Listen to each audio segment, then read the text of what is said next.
The following podcast contains naughty language and ridiculous situations. Listener discretion is advised. So you may have heard a few weeks ago, my pup Oliver had a little bit of a scare, and we had to take him to a late night urgent care visit, and the results ended up being promising. Um, and the medication and the plan seemed promising until it wasn't. So as a result, my best friend and companion Oliver passed across the Rainbow Bridge this past Monday, the 13th, at his home, surrounded by his family, peacefully. Um, and then we went with him all the way down the road, down the line, um, and it it sucks. Um, if you heard the show, you definitely heard him mention. You've definitely heard his opinion in the background.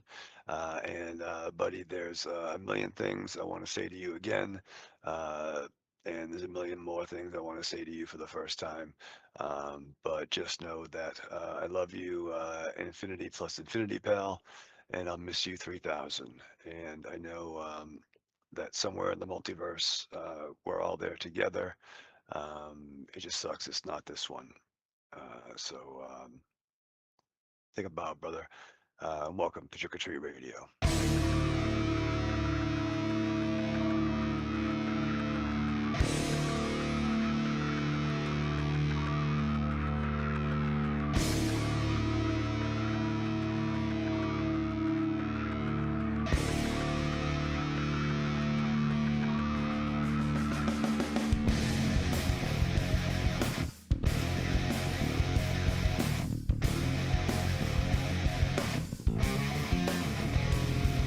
Welcome to the 690th episode of Trick or Treat Radio.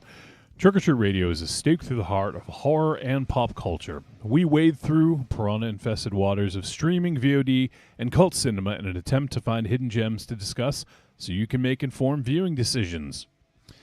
Episodes are streamed live every Wednesday for the foreseeable future, soon to be back on Thursdays. And the audio podcast is released on all podcast platforms every Friday morning. Your hosts for this episode are Monster Zero, Hello. Michael Ravenshadow, Hello there. and myself, Johnny Wolfenstein. And this week, the films, we don't typically do two films when it's not a Patreon takeover or December double feature cram jam, but we made an exception. And this week we're going to be doing two films. We're going to start things off with the new horror film Traumatica from, let me see, director Pierre. I always, I think this is a Greek last name, Sigaridis. We'll go with that. The great Emperor Sigaritas. And Take a drag for the Emperor. and we'll also be talking about, speaking of cult classics, as we talk about in the intro, we'll be doing a cult classic from 1993. It is the film Freaked from directors Tom Stern and Alex Winter. And the movie is just got a 4K remaster re-release, and that's currently on digital, and it will be available physical media within a few weeks. So we figured it was a really good opportunity to talk about it because we've mentioned it on the show many times, and MZ has shown the figure, the Ricky Coogan figure, Beast Boy, that Ravenshadow got for him years ago. Yeah, it's true. So there's that whole, freaked connection right there. You guys get your freak on. And, so we figured it'd be a good opportunity since it's coming out, the re-release, that, we'll take some time to highlight it and talk about this cult classic movie that I feel like maybe not enough people have seen. So, but yeah, that's what we're doing. And as Ravenshadow mentioned in the beginning, this is sort of a bit of a somber episode. Ollie was 15 and a half, Ravenshadow? Yep, 15, 7 months, actually. Okay. And you were with him for pretty much all of that, right? Oh, 100%. Yeah. 100%. You know, we got him in the different continuity, and then during the switch over, he stayed with me. Yeah. So it's obviously MZ and I are not not feeling any of the things that Raven Shadow must be going through right now, but I do feel for my brother, and my heart goes to you, man, and that's got to be one of the hardest things. I can't even imagine, and I'm fucking petrified of having to deal with that myself. So heart goes out to you, man, and I know how much you love Ollie, and I know how much he loved you. So you guys are a good fucking team, and you always will be a good team. Unfortunately, he's just not on this physical plane anymore, and that sucks. So, but yeah, we love you, man. Yeah, Thank you, man. Yeah, you can't say that 15 and a half isn't a good run. It is. It's a damn good run. And Ollie, when we were over at your place, man, Ollie would come over and he'd be weaving through our legs and barking up a storm, and he wanted to get in on the show. You can't blame him. He wants to have a little excitement too. So and yeah, he was a good dog, and we all know you loved him very much, and he loved you right back. And it's a hard thing to shake. It's really hard, especially just a little pup. He wasn't a very big dog either, so you still kind of figure him to be like a puppy, because he's practically puppy sized in certain regards. But he's not in any more pain. He's in a better place now, and just cherish the moments that you had with him, and you carry those memories with you forever. No, and you guys, thank you so much. I do appreciate that. You know what I mean? And then, there's definitely some elements of the show that is kayfabe, as they say in the biz clues. But I think we also try to sprinkle some real shit along the way. And we've always tried to be real with people, and this is one of those it's pretty fucking real.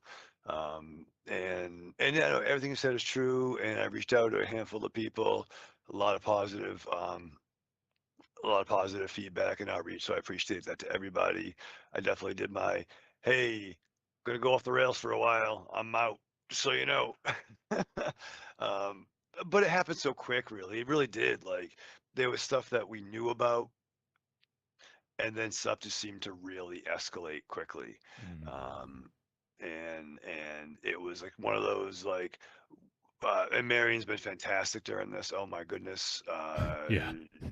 She's the reason you're here right now, I think. But yeah, definitely 95%.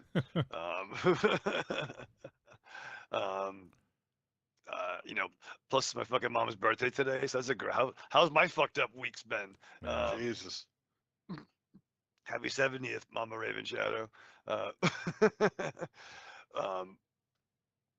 But going off the rails now. But on a crazy but train. no, it was quick on a crazy train. But you know what? Spent all weekend together. Marion was over, and we arranged for someone to come over the house. So that was good. Yeah, that's probably we drove better. Yeah. Yeah, because it was time, man. No, we did our stuff. It was as shitty as it was. I guess much like Ozzy. Speaking of Crazy Train, we tried to craft it, to go out like cheese, Yeah. Yeah.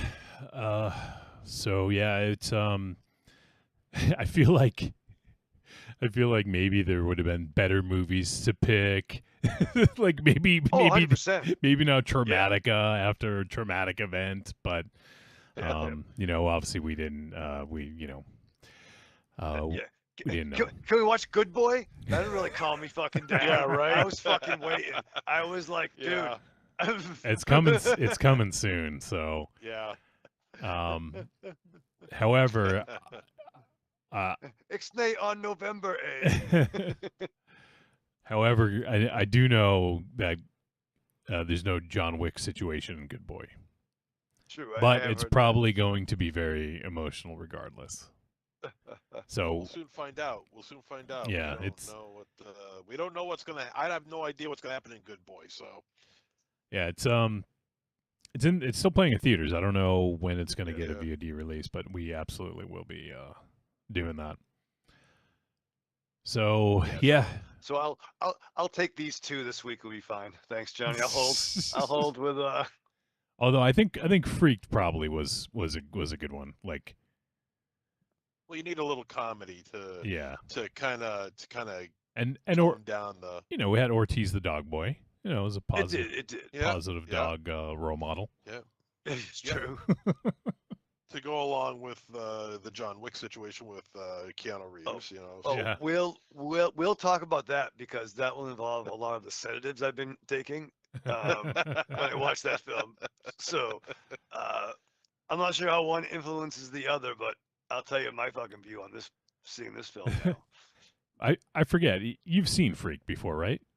Have you? Oh yeah, man. Oh, I Yeah, figured. yeah, I figured, remember, but I just wanted to make sure. I remember. Sheesh. I remember being really excited when it was on cable. Like, Yeah. Because again, I was convinced that Alice Winter was going to be the breakout star. Him and Marty Jannetty, man. Well, I can't wait to start talking about that, but not the Janetti thing. But just Yeah, I didn't think you'd care about talking about Marty no. Jannetty. Oh, somewhere, friend of the show, Marty Jannetty's listening right now, and he's like, "Fuck Yeah. these guys." Actually, I don't know if There- I want there's a- Marty Jannetty listening to the That's show. true. Yeah, you know Yeah, what? There's sorry, only one Marty. person that cares about Marty Jannetty. and Marty that's Jannetty, yeah. Marty Jannetty. And that is about it. That dude went off the fucking rails. Yeah, yeah. Ever since Sean's the- like, ever we s- can't save him. ever we can't since save him, the brother. Ever since the barbershop, he has never been the same. Well, that's what happens when we go through a barbershop window. Yeah. Yeah, go well, fucking crazy. Well, he tried to escape. You heard what Heenan said. He tried to run away.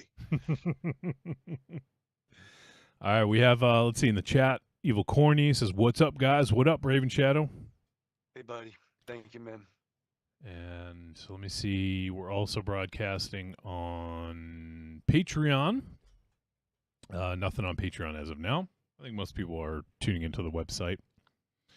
So also let me check YouTube because sometimes there's comments there. Nope, nothing there yet. All right, so yeah, so that's what we're doing tonight.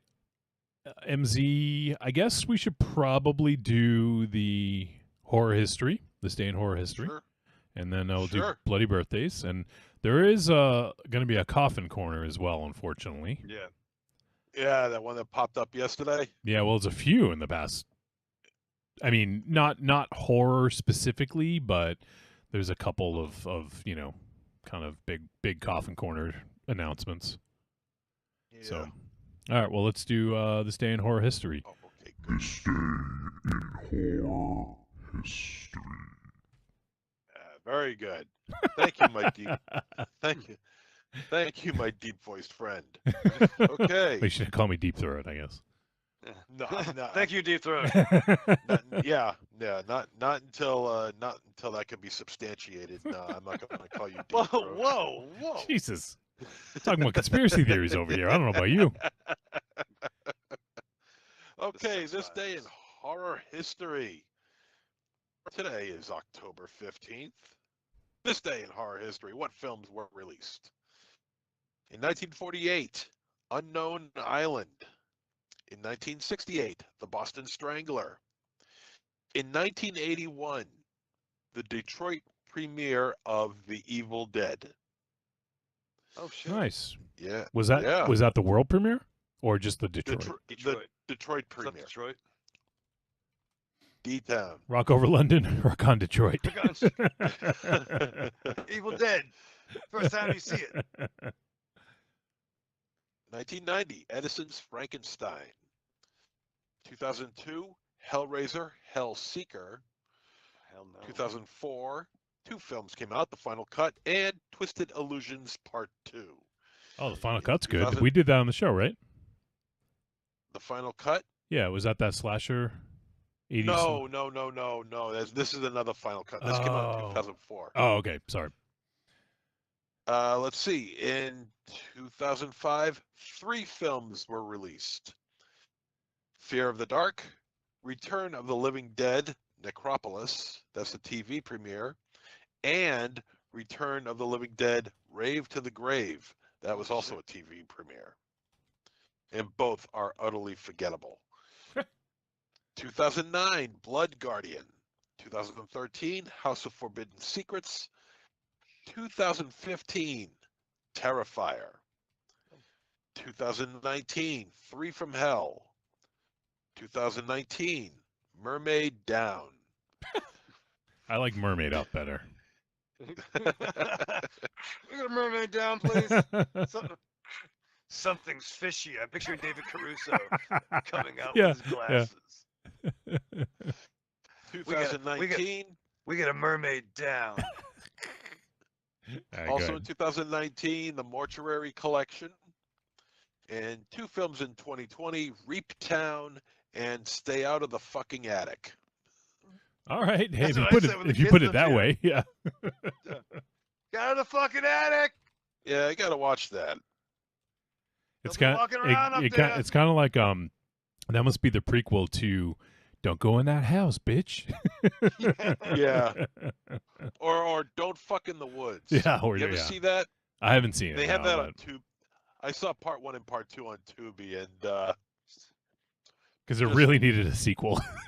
yeah, people are clamoring for a sequel. Okay, we got some bloody birthdays coming up, and happy bloody birthday to Bailey Madison, who was born in 1999, who appeared in Holliston, R.L. Stein's The Haunting Hour, Don't Be Afraid of the Dark, The Strangers, Pray at Night, Terminator, The Sarah Connor Chronicles, and more shit like that. In That was my 1990 favorite movie. More shit like yeah. And a whole bunch more shit. Fucking not a lot. that. Corny. 1990. Sorry, hold on. Go Oh shit! I forgot the actor's name. What's the actor? You guys were just mentioning. He was in session 9. Fucking Caruso. Caruso. He David he Caruso. posted a gif of him putting his glasses on, and he says something's fishy. The best David Caruso Alright. quote. Hey, fuck you. Oh yeah, Session yeah, that's a 9. great one. Yeah. Well, the camera swooping in when he's saying that kind of helps, Fuck you. In 1991, happy birthday, Charlotte Hope, actress in The Nun and The Piper.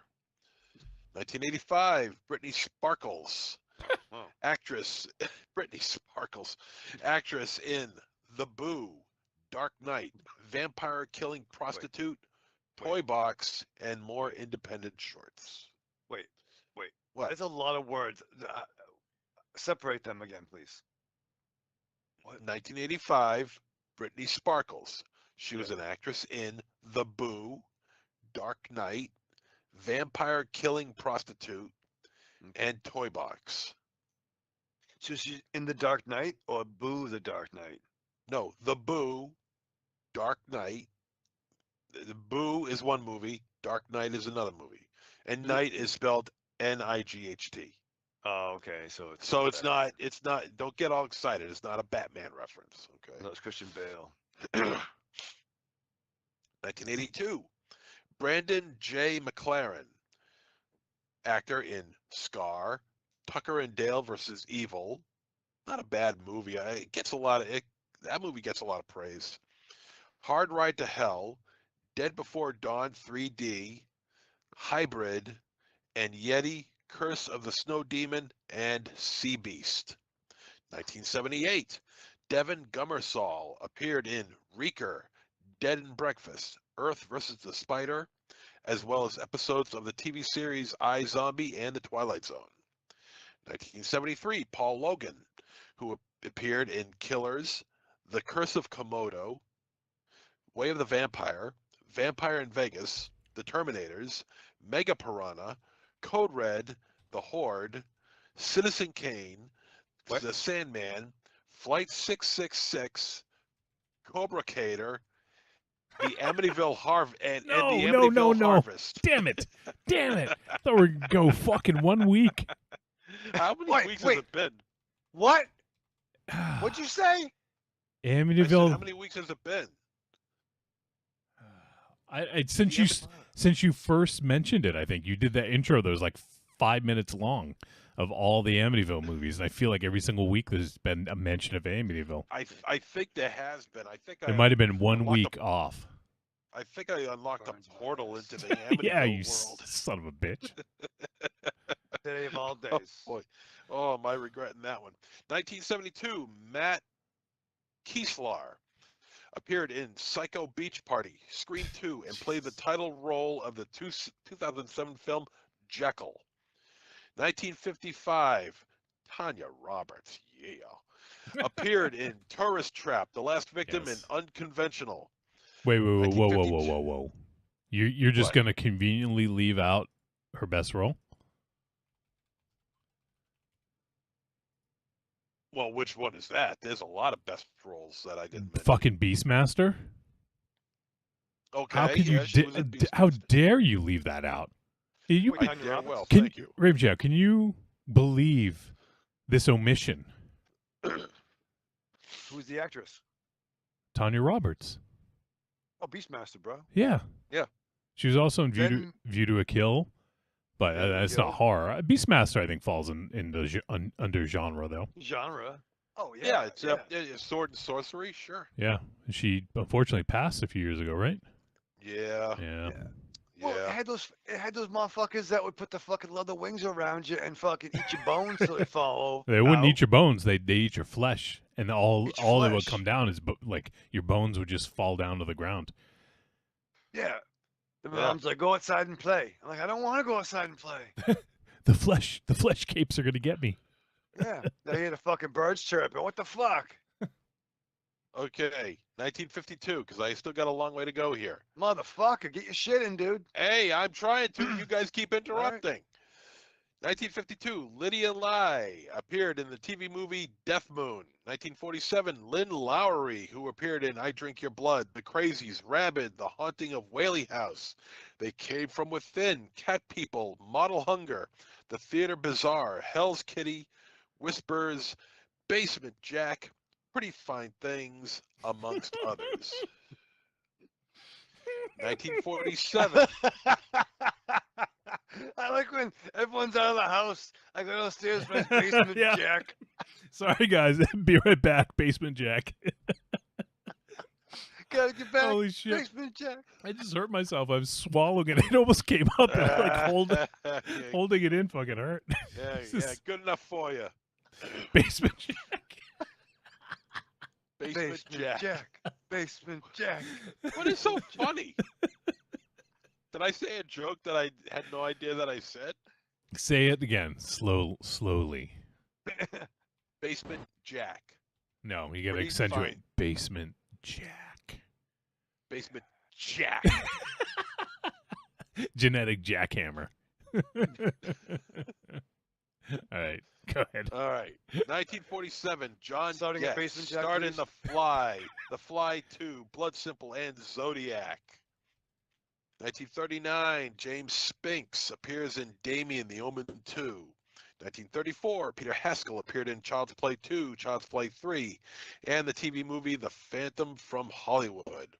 1930, Philip A. Roy, actor in The Castle of the Living Dead, The Possessed, Naked Girl Murdered in the Park, I Mother. Medium, and Mother of Tears. Oh, nice. 1927, Jeanette Charles, actress in Queen Kong.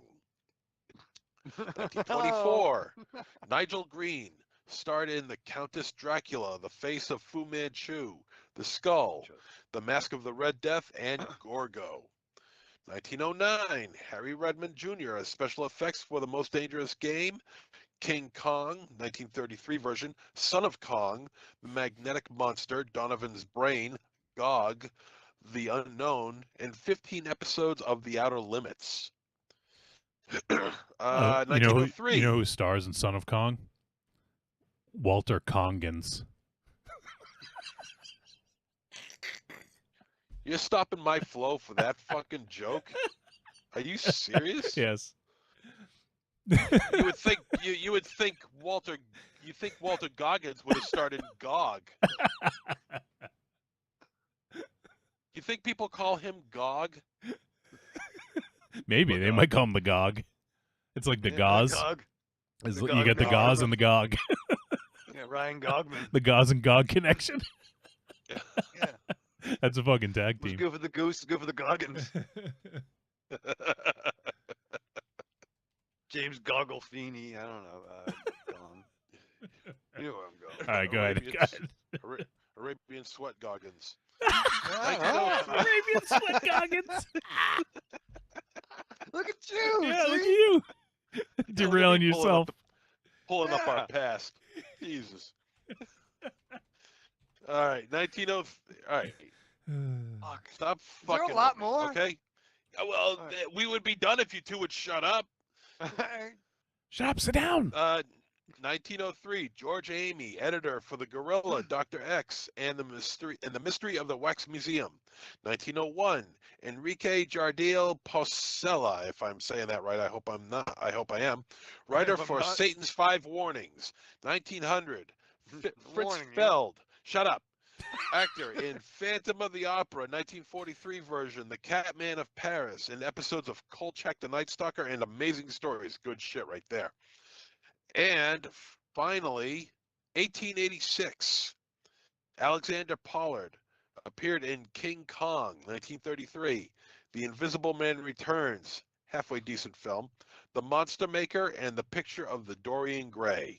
Happy bloody birthday to all of you. Now you can continue talking. Yes, they're all listening. Happy birthday to all of you. I forget your names. All right, so The Basement Jack. yeah, and specifically you, Basement Jack. Friend of the show, Basement Jack.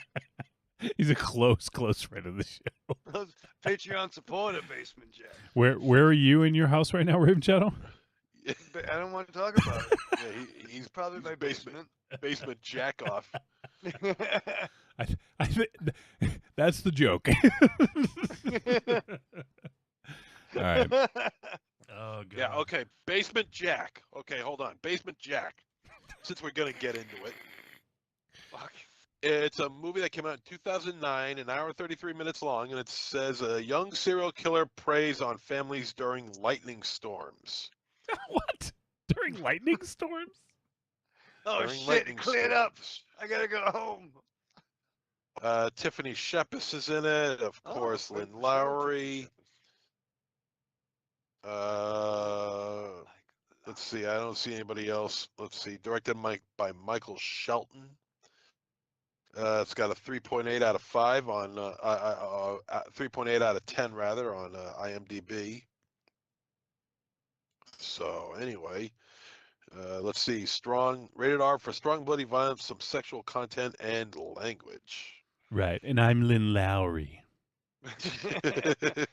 What kind of language is it? In French subtitles or like cuss words? Like we hear Basement Jack. Sorry, didn't do my own show. Over here. Evil has a new address. Yours, Basement. Basement Jack. Oh, What you man. boys doing down there? Don't be doing no Basement Jack. Get out here and do the dishes. Could do the dishes. When them dishes done, you can do that Basement Jack.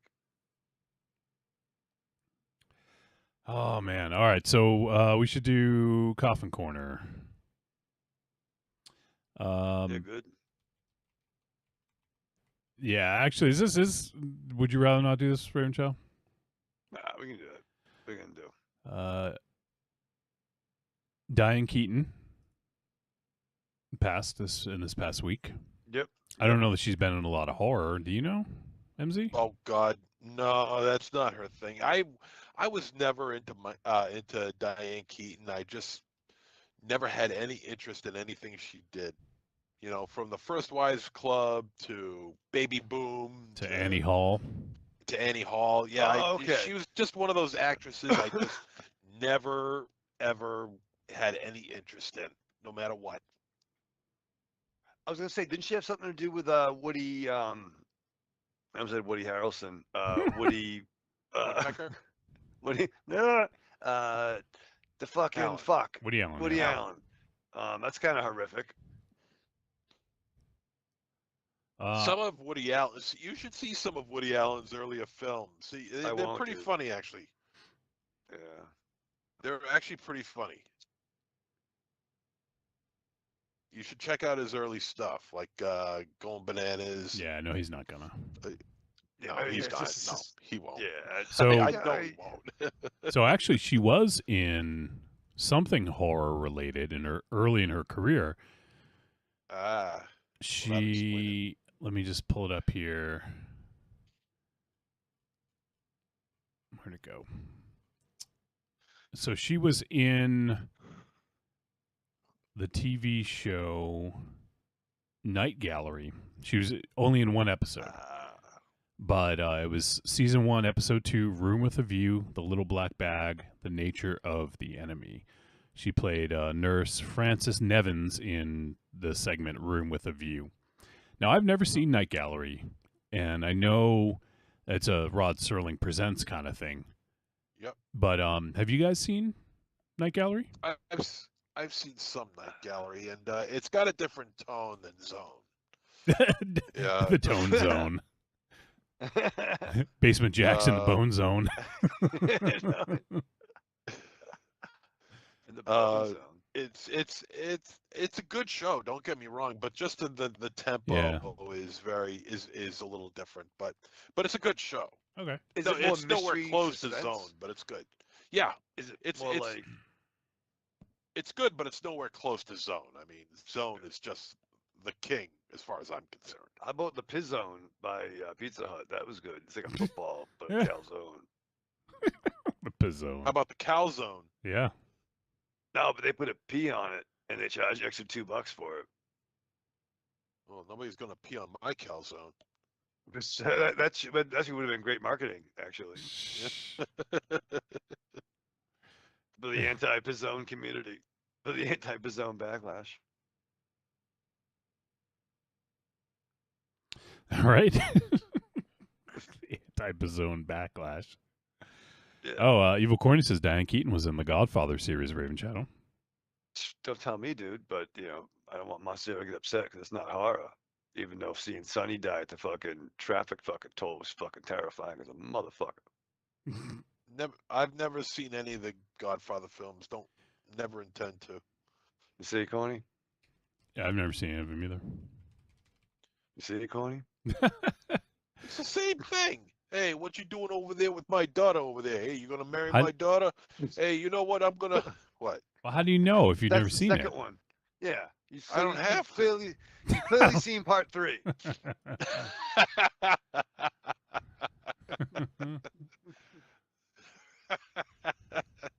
Hey, what you gonna do with my daughter? Oh, you're gonna marry her? Since you knocked her up, hey, you're gonna be a member of the family. Hey, you fucking gamook.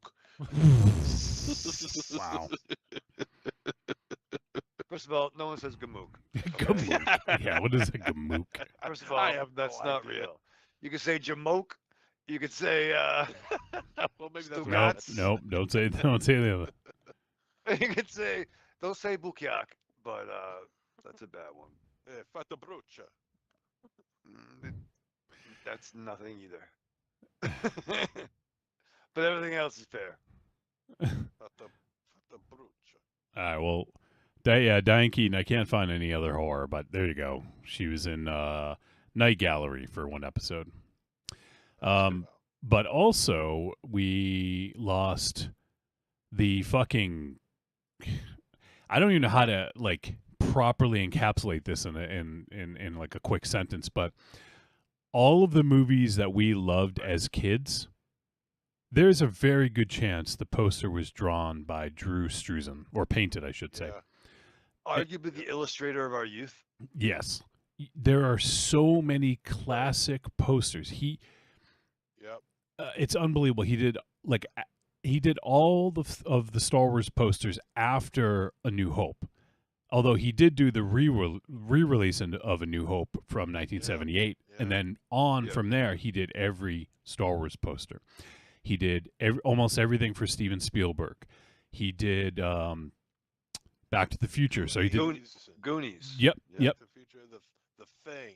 Yep. The I Thing. mean, yeah. Rambo. Wow.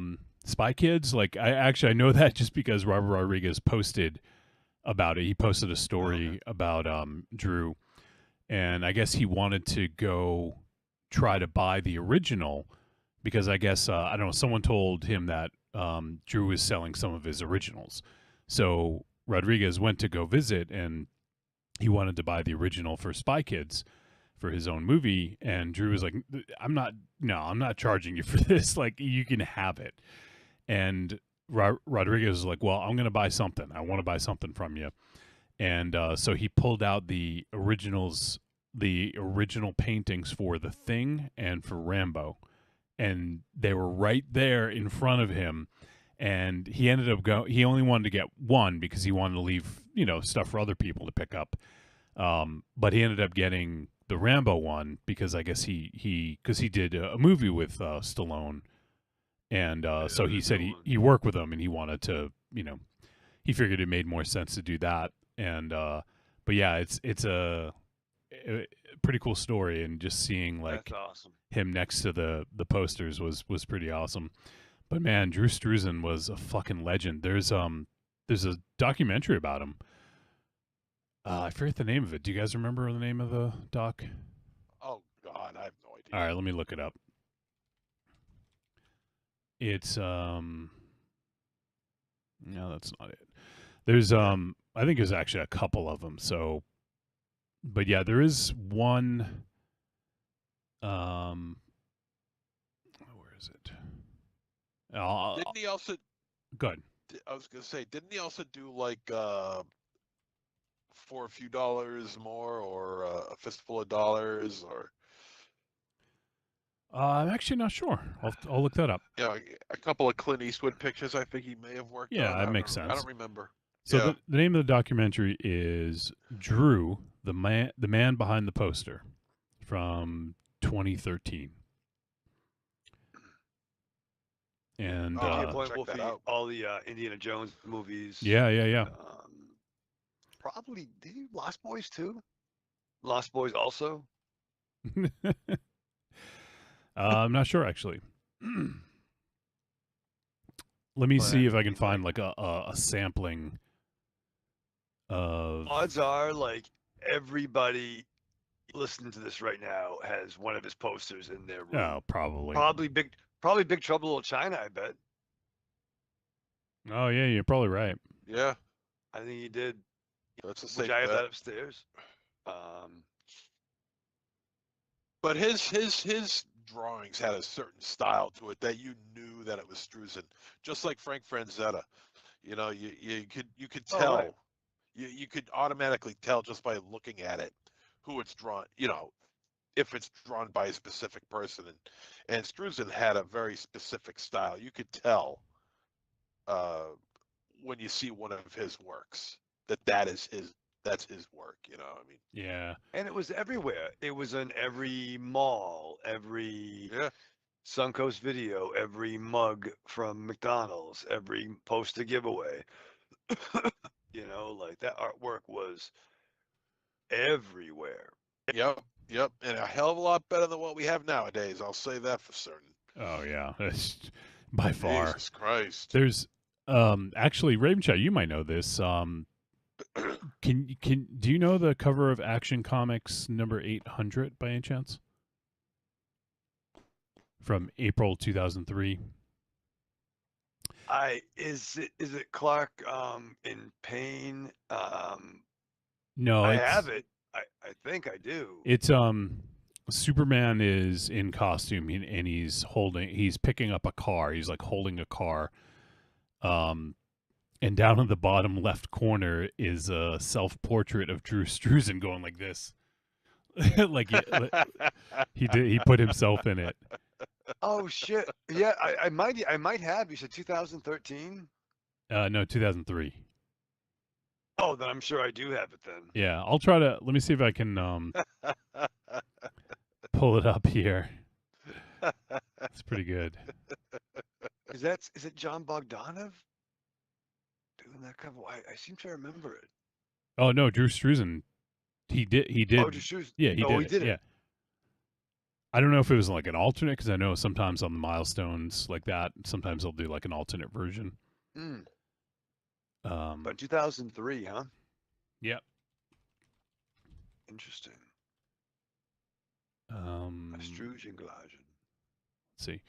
It seemed maybe that's the only one because it's the only one that seems to come up when I search for it. So maybe it was just a one. Yeah, maybe it was just the one. Yeah, I'm curious. I'm gonna post it on the feed in a second. I'm just waiting for something to load up. It's taking forever. All right, here we go. It's loaded. Let's see if I can pop it in there. Man. In our chat? No, on the live feed. No. Yeah, it'll just be another minute. This shit's running really slow. But yeah, he did so many fucking classics. It's just literally like a who's who of like amazing art. It's crazy. From that time, I mean that he probably did so many that we don't even remember. Yeah. Like probably did he probably do Adventures in Babysitting maybe? Maybe. It wouldn't surprise me. Yeah. Oh yeah, he I'm looking some up now. Harry Potter, he did all the Oh, Harry yeah, yeah, Potters. yeah. Oh yeah, for sure. For sure. Let's see. Here Big you go. Trouble in Little China, just like you brought up. Here you go, Rave Shock. The You see that? Shawshank Redemption. Oh, I had that Shawshank one. Redemption. Yep. Indiana Jones. Let's That's see. cool. Hold Car up. Wash. Hold- Okay. MZ, hold up. Rats. Hold up one sec, MZ. Yeah, Mallrats. Do you guys see Struzan in the corner there? Oh, yep. Yep. he yep, did a right there. self-portrait of himself. That's awesome. Yeah, I have that issue. Yeah, dude. That's What a funny. brother. So good. Going to business for himself. Yeah. See, Might as well. Let's see. He also did what's this? For Robin and Marion. I don't know what that is. Oh, that's with Connery. Yeah. Audrey Hepburn, Sean Connery, Audrey Hepburn, Robert Shaw. Yeah. Let's fucking watch that movie. Risky Business, The Great Muppet Caper, Yep. Cannonball yeah. Run, Oh man, yeah. Hocus Pocus, Name of the Rose. What is this? California Suite. Yeah, Hocus Pocus, Better Off Dead. Yeah. Yeah. There you go. Muppet Christmas Carol, Hook. Rambo, Adventures in Babysitting, like you said, Raven Shadow. Let's see. He did all sorts of wow. There's lots of variances of these same posters. Holy shit! Police Academy. I was gonna say, Yes. he had to have done Police Academy. Yeah, how did you not know that, MZ? I'm shocked. I'm shocked too. Is that the poster you Embarrassed. have, or do you have two? I can't remember. I have about maybe 8 or 9 different Oh, Police Academy okay. posters. You do them all? I don't know if he did them all. No, I don't. Well, whether or not he did, like the American releases, they all have that same look. So it wouldn't surprise me. Dreamscape. Let's see. Yeah, Dreamscape, Coming to America. Oh, Cannonball Run. What's this? Star Wars. Any Beverly Hills what's Cop? this? The Muppet Movie. Don't know about Beverly Hills Cop. Bit Risky Business. But anyway, yeah, that's what I see for right now. Was it Back to the Future? Yeah, Yeah, did he Back did to the that, yeah. Future. Here, He did all 3 of those. Hook. listen. Masters of the Masters Oh of the yeah, Universe. yeah. That's a good one to call. Listen to this. So for the release of Star Wars Episode 1, The Phantom Menace, George Lucas dictated that contractually Drew Struzan's poster was the only art the foreign distributors could use, and other than the text, it could not be modified in any way. Wow. Like, he didn't want any other posters. He just wanted Drew's art, and that's a huge fucking endorsement, because it's usually, you know, the fucking Wild West when it comes to, you know, poster art for other countries, you know? Yeah, yeah. Well, that was Luke's at the Hellboy. height of his fucking big fucking lightsaber until Yeah. everyone saw the film. They're like, nah, the Emperor has no clothes. Yeah. Hellboy. Yeah, Hellboy, yeah, that's a good one. Oh, okay. One I haven't seen yet, and you'd swear it would be here, is Neverending Story. Hmm. Oh, wow. Oh wait, nope, here we are. Neverending Story. Yep. So this is kind of cool. Director Frank Darabont reportedly based the lead character of David Drayton from The Mist on Struzan. It says the film includes a nod to Stephen King's The Dark Tower series, with Drayton seen painting an image based on the books in the opening scene. The artwork was created by Struzan, whose work also appears in the form of posters for films like The Shawshank Redemption and The Green Mile. That's pretty cool. Yeah. The man was insanely talented. Jesus Christ. Yeah, he I did. mean, he was like the Alex Ross of movie posters Yeah. to some degree. Yeah. That might sound dismissive. I think in a sense it might be the other way around. Yes. Yeah. Agreed. And Yeah, flip it. he did retire for a little while. And let's see. It says he came out of retirement again to design posters for the 2015 documentary Bat Kid Begins, The Wish Heard Round the World, and Star Wars Force Awakens. Oh, wow. Yeah. Oh man. But I mean, He I guess he had been living with Alzheimer's for several years. That sucks. yeah, but he makes work that a little legendary work that will live on. Oh, Like, man. I mean, like, Forget about it. Yeah. Like, like, people have his posters hanging on their walls and will for years. yeah. You know, on their phone's Generations. background, you know, or whatever. People, his art is legendary. I think I have 5 posters up right now. That is his shit. Yeah. Well, 3 up and 2 not even put up yet. But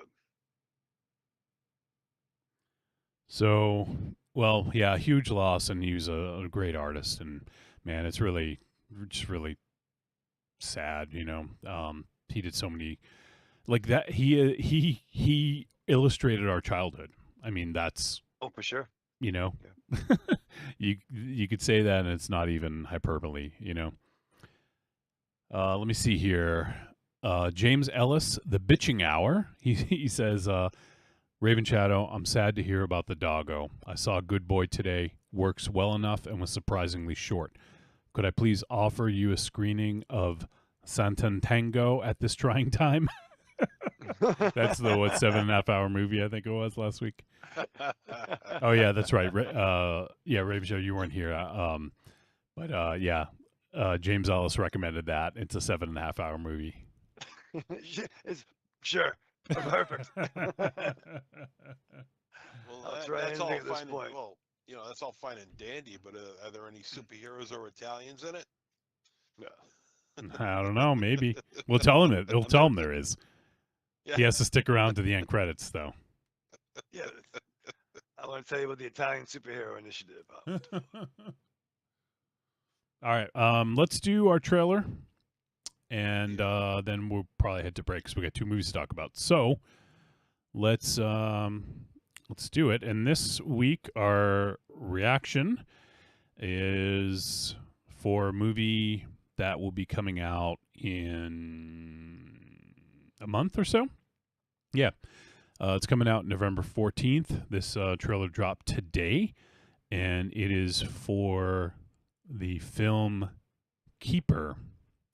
And it is the latest film from Osgood Perkins. So let's give this trailer a watch and let's react. Nothing's that. postage stamp Linus talked about.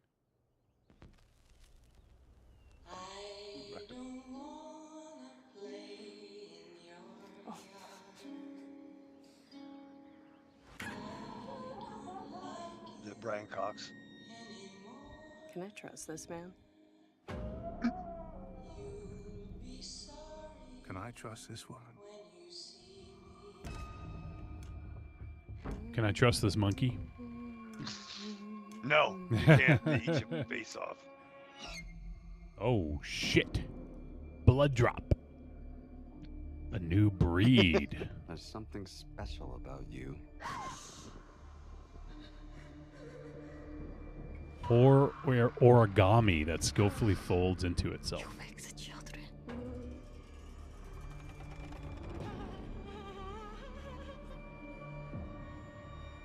A night dream. I want to leave now.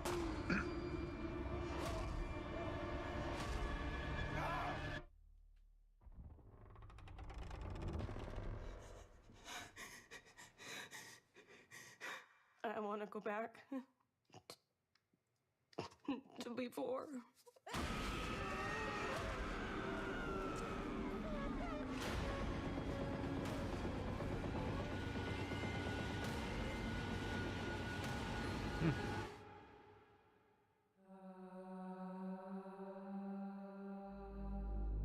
Sold.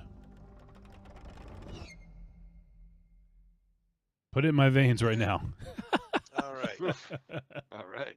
Okay. But well, do I- you know, when I saw the quotes from Guillermo del Toro, I'm thinking, okay, you know, because hell, Del Toro's an Academy Award-winning horror director, for Christ's sake, or at least a genre director. And but then when I saw Damien Leone's quote, I'm like, oh boy, that kind of knocked it back just a bit.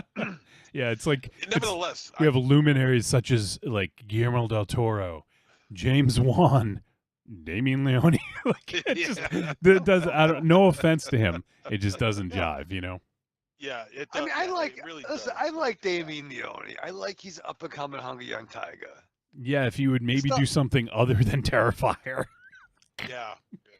I mean, he wanted to, and then schedules changed. It's not like like fucking Mahatma Gandhi, Martin Luther King, Carrot Top. Hey, don't knock on Carrot Top. He's the king. He's the king of prop comedy right now. okay? Ricky Coogan. Ricky Coogan. Keanu but- Reeves. You know what? Hell, No. It doesn't deter me from wanting to see the film anyway. I mean, I'm going to see it regardless. But when they use Damien Leone, I mean, look, I liked the first Terrifier, okay? It was a nice fresh breath into a world of horror that was kind of stagnant for a while. Really, But was now, it? But now, I thought so.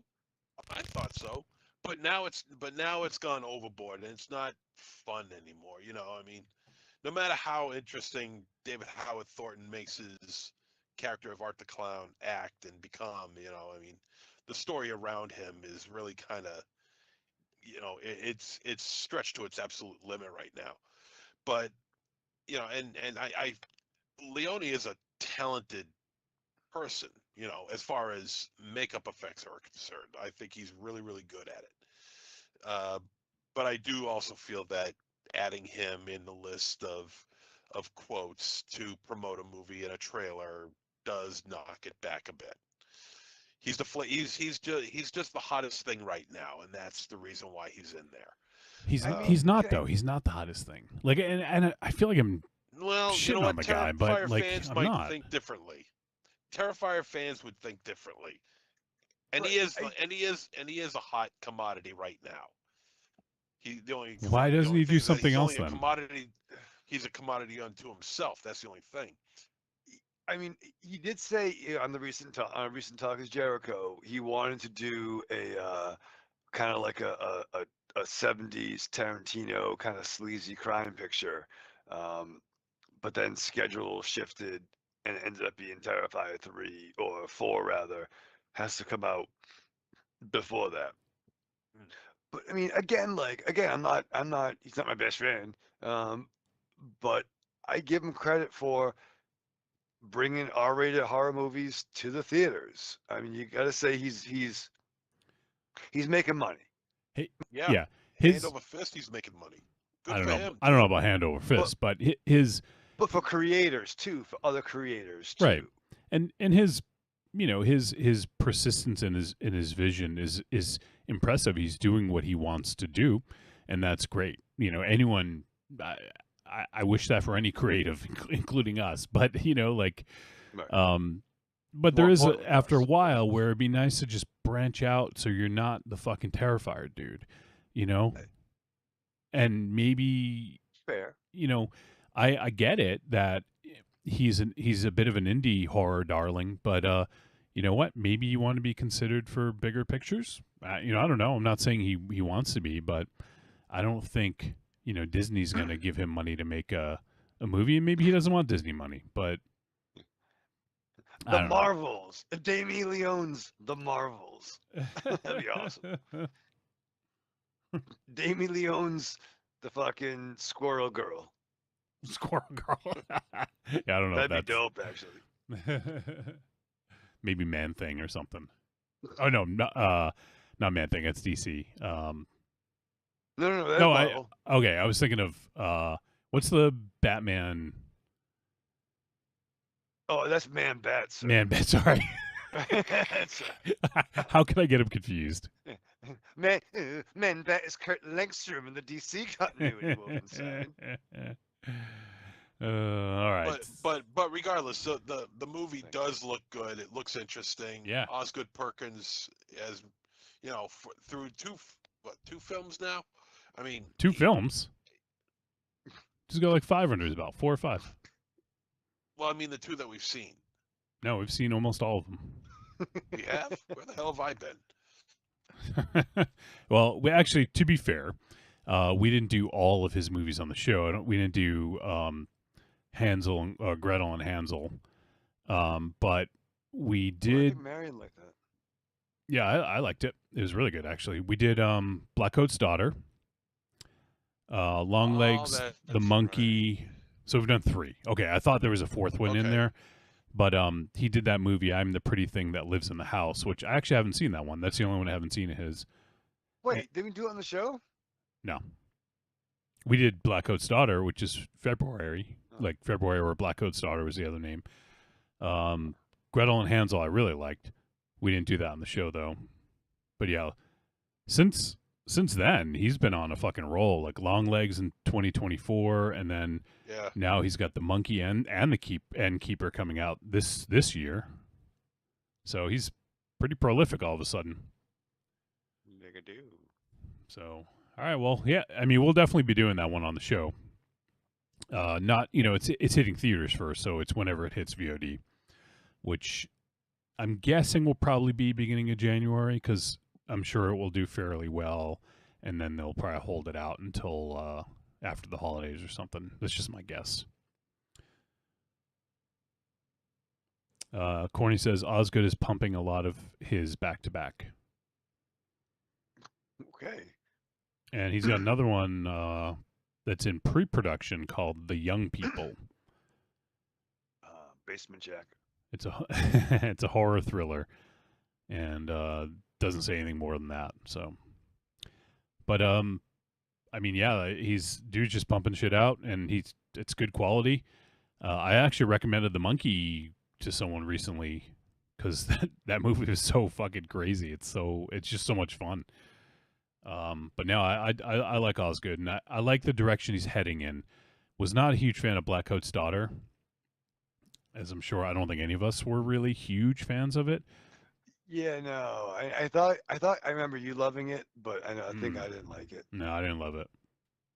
All right. I think I thought it was okay. I thought it was maybe just good, but I really like Gretel and Hansel, and then obviously Longlegs and the Monkey I really liked. So Yeah. it's as good as it gets, as we Right? as we called the episode back in the day. I was trying to think, do we use that for every episode? No, we use it for one of the episodes though.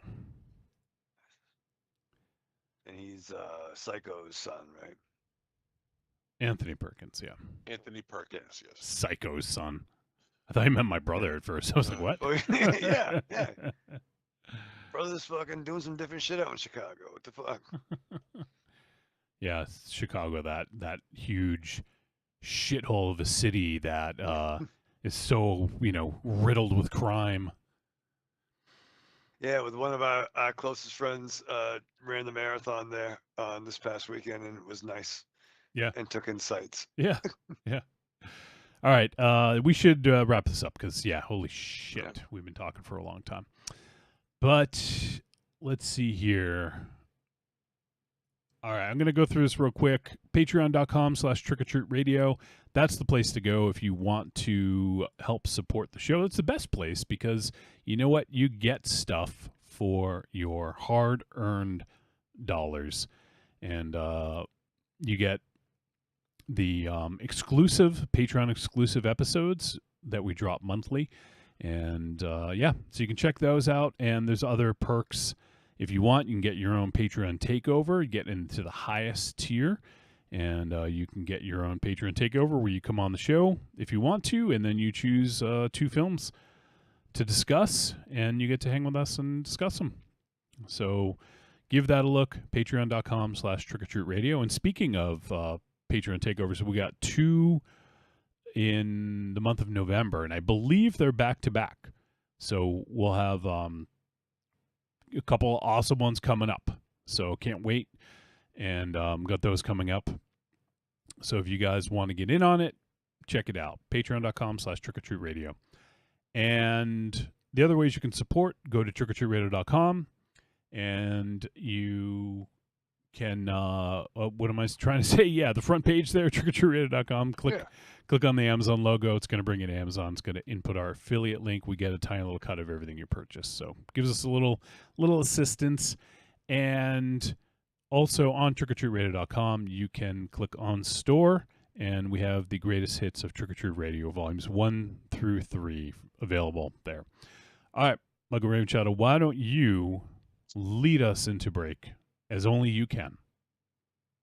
Well, I think as only as I can for this particular week, at least, just to close out. I think Oliver made his first appearance on this show. If you don't mind me, retelling Please. the tale.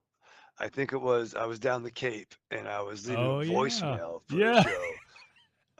Was that the one with the train? Or is Yeah, that yeah. So like I finally got everyone like secluded in this fucking tiny little fucking hotel room. And fucking as I'm cutting a promo on either movie or whatever, something to leave a quick drop, literally a fucking like Oliver starts barking and then a train goes by, Yeah. and it was fucking. And I think I stopped and started, but it kept going. But it got a pretty big pop, I think, the following week. Yeah, I did. Oh, shit. So that was first of many times where you'd hear his voice, usually around this segment. But before we did this, it was day to day, and end of the day, I miss my dog. So love you for babies, and he was a brother, and hey. Giants don't die. They live in our hearts. Yep. And our minds. And if we do that, then we're all immortal, Wolfie. That's true, man. That's true. Yeah. Those are immortal words from from a poet laureate. Thank you. Hollywood want no less. All right, and in honor, well, I don't know. It's just because I've been playing this one for the last couple of weeks. We're gonna do an old school break for podcasts that don't exist anymore. So don't look these up because you probably won't find them. But I don't know. I just wanted to break it up a little bit, and been using these ones. But we'll be back, and we're gonna talk about the film Traumatica. So, what should folks do, Raven Shadow? Strap on. Bomboleo! What's up, my noogies? This is Michael Ravenshadow from the Trick or Treat Radio podcast. All right, I'm here to talk to you about my buddies, the Mill Creeps. And I don't care if you live in Hawaii or the great state of Canada. Let me tell you something. Podcasts are the same all over the world, except for the Mill Creeps. So listen, why don't you download the Mill Creep Show? But listen, turn the fans on, all right? So what I want you to do, get your fans on, turn the Hot Pockets on the microwave, turn it up to high, and download the Mill Creeps, okay? Maybe get your boys over the house. Maybe you can help you paint the deck. Maybe you can just paint each other. You know, it's crazy, it's sleazy, it's a little bit scary, and just do that. So that's what I'm doing. What am I doing? I'm putting DMX on right now, and I'm going to listen to some Mill Creeps. Download the Mill Creeps on iTunes, Stitcher Radio, or millcreeps.libsyn.com. Thank you guys for having me on. It's a blast. You guys are awesome. Thank you so much. And, you know, Trick or Treat Radio, man. That's where it's at. That's the new Fangoria Radio is Trick or Treat Radio. Oh, Don't say that. That's like, You really put us under. it's like swearing in church. Huh? you Don't- just jinxed us. Yeah. you put a lot on our shoulders just now. Well, we can strive for You greatness. guys are awesome. Yeah, you really just are. You say got a that again great show. slowly. The following message is a paid advertisement for the Cult of Muscle podcast. The Cult of Muscle. You're either in it or you're dead. It's the dawning of a new age. The halls of Valhalla have been shuttered. The heroes of yore have either retreated to the shadows or taken to capering for the amusement of the small folk. Their past glories a distant memory. The barbells have been torn from their once puma-strong grips. The beards shorn from their square jaws, only to be transplanted onto flannel-clad, puny weaklings with fingers barely powerful enough to strum a ukulele. The time has come, my brothers, to restore order from the chaos. No longer will our heroes be forgotten. No longer will their great deeds be viewed through a foggy lens of irony. Hear now our rallying cry as we scream it from the mountaintops, as we bellow it from iTunes and Libsyn and Facebook. It's time to join the cult, my brothers. So don your cloaks and enter the Cult of Muscle.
All right.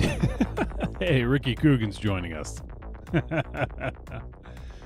up, Beast Boy?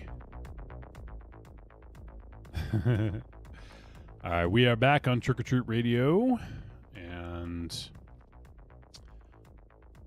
let's see.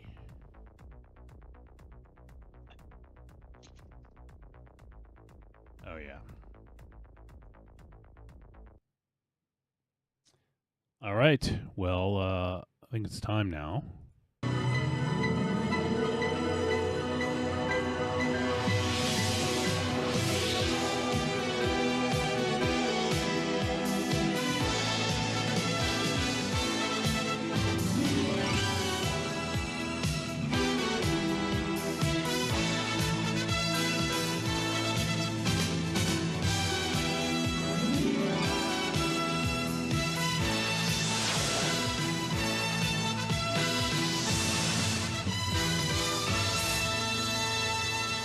All right, it is time for our feature presentation on the show. And our feature presentation this week is the film Traumatica. This film is not loading up. Hold on. I'm on IMDb. This film is not rated. It is 82 minutes. It is directed by Pierre Sigaridis and is written by Pierre and Maxime Rancon. And the film stars Rebecca Kennedy, Emily Goss, Ronan Navat, A.J. Bowen, Sean O'Brien, Susan Gale Watts, and Sean Whalen. We got a Sean Whalen appearance in this one. And what was the movie? He was in The People Under the Stairs and That Thing You Do. Mm-hmm. Those are the ones I think I remember him from mostly. He was definitely a best friend in somebody's Yeah. 80s, comedy. Well, probably 90s. Or, all right, early 90s. Because let's see, when was he?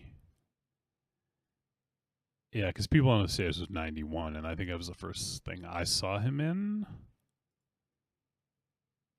Okay. Sean Whalen. He's done a pretty good amount of stuff lately. Yeah, his first role was the Ferris Bueller TV series. He was a fast food manager in 1990. Yeah. So the great Charlie Slater or Slater. Yeah, it's Ferris. Yeah, Charlie Schlatter. Charlie Schlatter. From 18 Again and Police Academy, Mission to Moscow.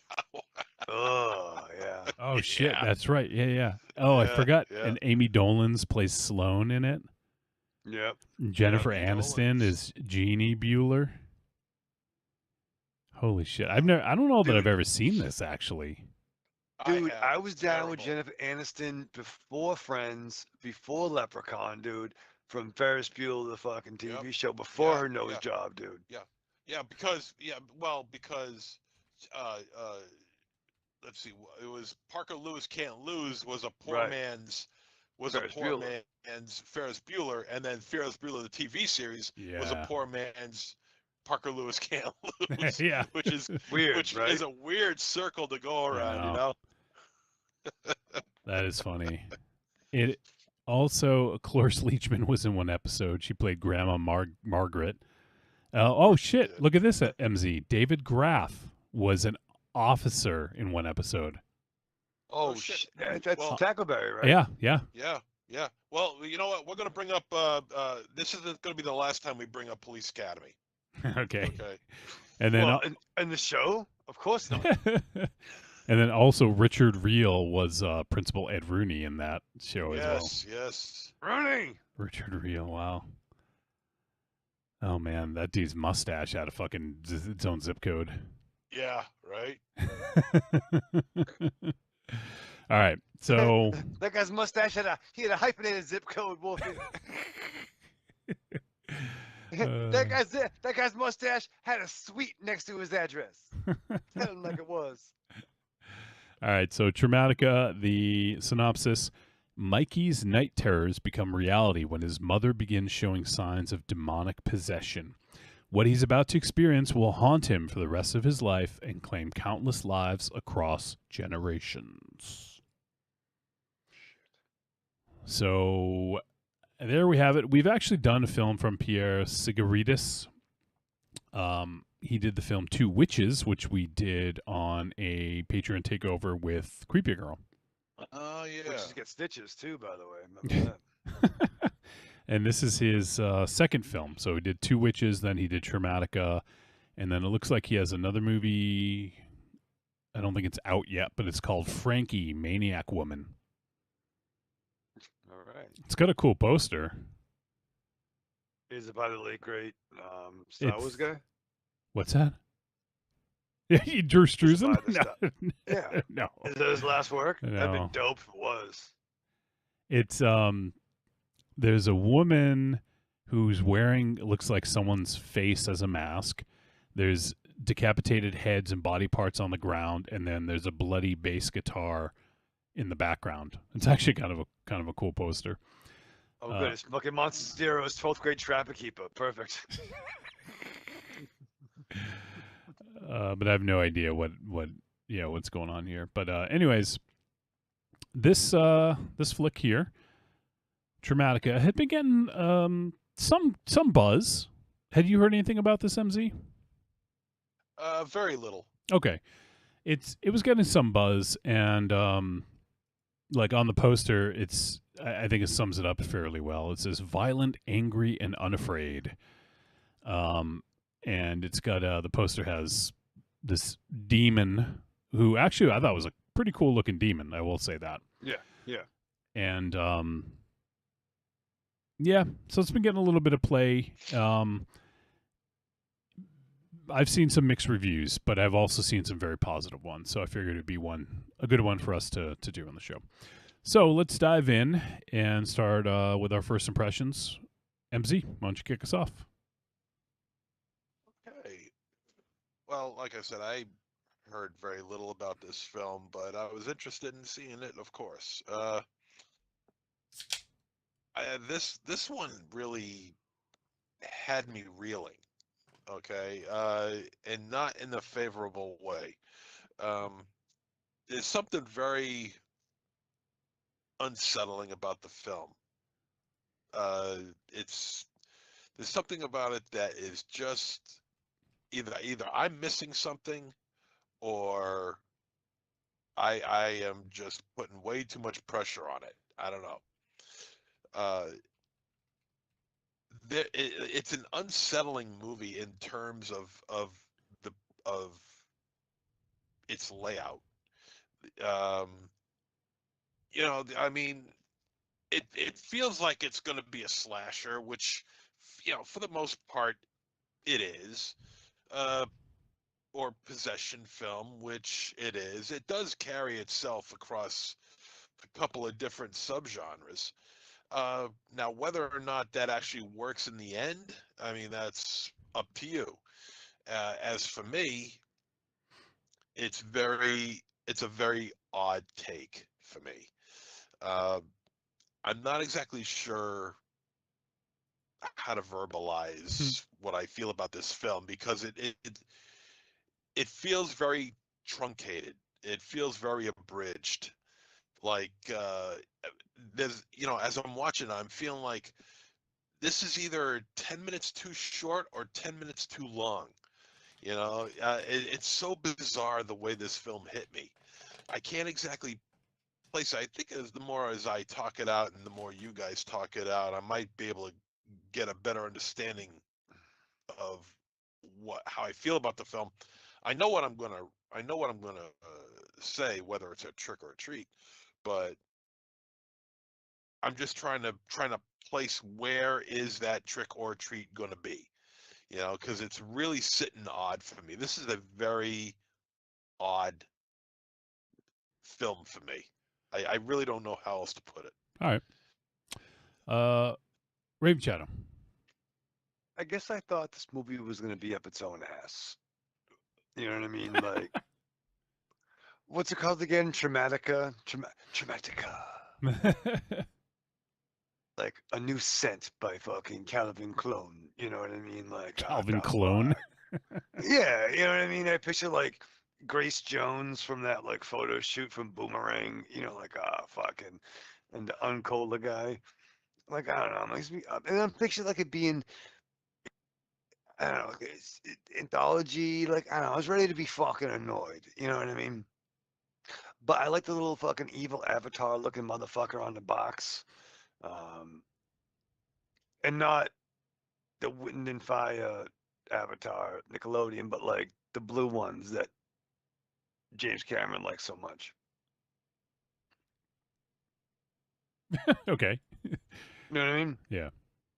Is that Like, all? he's like he's the bad Avatar. he's the naughty Avatar. But I thought there was some scares in this. I think there was. I'm not sure I understand the synopsis because I thought it was his sister. But I don't know. I've been sedated a lot. But I thought there was some fucking crawling fucking shit. You know what I mean? Scary crawling shit. Scary blue motherfucker. How long was this movie? 82 minutes. It felt like fucking 182 minutes at times. Like, what the fuck? This might have been the longest 20 minutes I've fucking. You know what I mean? Like, this is a long 20 minutes at the end. So, yeah. So, I mean, let's fucking talk about it. What are you going to do? We're here. Okay. All right. Let me try to do my first impression here, and I have nothing good to say about this movie. Wow. I'm struggling. This is a narrative mess. I understand what he's trying to do by telling this generation's long story of trauma that's being passed on through the ages. I get it, but holy shit, is this a fucking long way to go for that? Okay. That I feel like I'm unearthing trauma having this discussion, but keep going, Wolfie. Well, we start out in 1901 with some dude in Egypt, and there are some things in this that are unfortunately laughably bad. Like when that dude is like stabbing himself at the beginning, and they have him moving in fast motion, I just fucking burst out laughing. It looks There's a scene in so Freaked silly. that was more fucking real than that. Yeah, it just looks so silly because he's like Yeah. almost like bowing like in rapid fire, like high speed, but it just looks silly. I expect to hear yakety sax or something, Right, like right. Yeah, it's like fucking Benny Hill doing seppuku. You know what I mean? Like, Benny Hill inspired seppuku. yeah. Holy shit. Or Mr. Bean, like, okay, and he fucking stabs himself. in the Yeah. belly. That was like, ooh boy. And then some of the dialogue in this, oh my God. There's a scene when I can't remember the name of the character, but the father, when they were in like 2001 and he had the statue, the demonic statue. Yeah, and Sean Whalen is on the other line telling him, Oh, don't yeah. open the head. And like the way he's describing it was just, it read like it was not natural. It was like an instruction manual.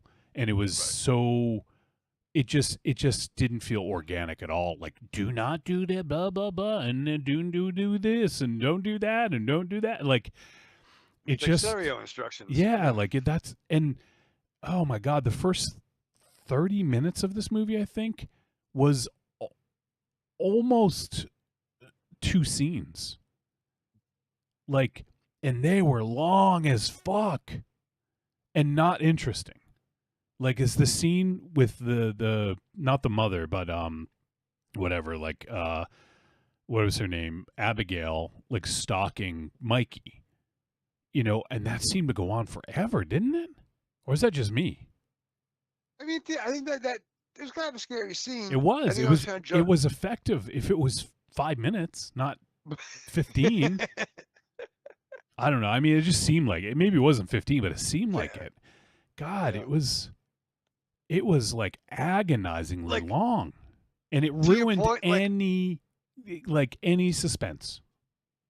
To be fair, like I feel like if we called for pizza, it would have already arrived by Yeah, now. yeah, we would have got the Domino's like fucking guarantee. Like no, not even Domino's. We got the fucking fresh way of fucking Grafton Street. Oh, I'm Rosebuck. I'm talking about the guarantee. What, like 30 minutes or less or something like that, or it's free. Right. Or Yeah. at least the cops should have came. They called for backup, and that was doing stupid cop shit. That cop was the worst. Yeah. It was like fucking. I'm gonna never come go in down. now. I'm coming down now. Lay down so I can arrest you. Yeah, and he said, yeah, and that's the thing. It like reads like stereo instructions. He's like, "Don't make any quick moves. I might have to shoot." Like it's just like you don't need to say that. You don't need to say, "Don't make any fast moves because I might have to shoot you," or like whatever he shit. said. Your suspect is down a fucking basement. You have cops on the way.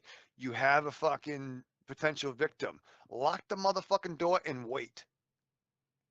I mean that scene was the most interesting part of this whole film, as silly as it was, because of the dialogue. I mean, you got yourself a pretty interesting stairwell leading down to the basement, which was creepy as hell. The basement. The house was itself, creepy. Yeah. The house was creepy. The basement was creepy.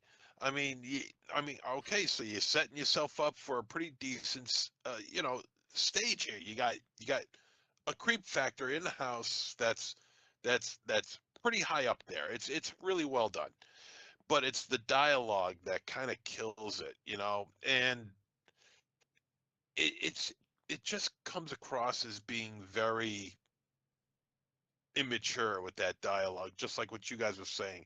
I may have to shoot. Don't make me shoot you. Yeah. And fair, cops don't other say that. lines like they that, just yeah. shoot you. Well, yeah. Nowadays, cops just shoot you. They shoot first and ask questions later. I mean, so was this a real cop? Who knows? It just felt so silly, But I'm stepping all over Wolfie's. No, you're good. You're good. So. It's yeah. I mean, and then we jump forward to like what was it, 2023, I think, or like yeah. And 2023. 2003, I think it was like. Oh yeah, 2003. He's right. Yeah. Well, no, we jumped 20 years ahead at towards the end when Mikey was all grown-ed up. I want to talk about that fucking scene. So, the weird thing is it's like part possession, demonic possession, part slasher, right? With like some other weird stuff in the middle, like almost like a crime documentary type show with that, like, the TV show that they were showing. Yeah, the Barbara Walters, like Baba Walter. Jennifer Kovacs, I think her name was Jennifer Kovacs. Oh my God. Karen Novak. You close, yeah. Karen Novak. Okay, yeah, she was the absolute worst. Yep.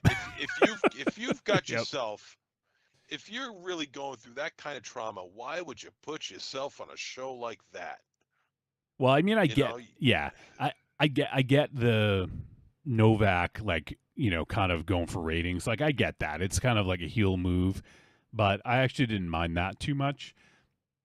What I just didn't like the presentation. It just seemed like, I don't know. The presentation just didn't work for me.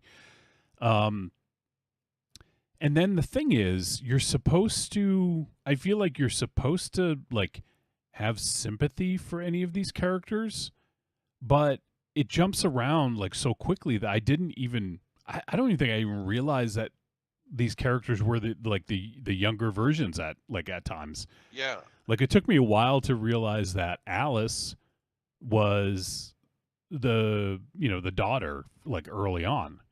Right. It didn't make that connection right away. You caught on to that? No, I didn't catch on. That's the problem. Yeah, but you did eventually catch on. I couldn't catch on.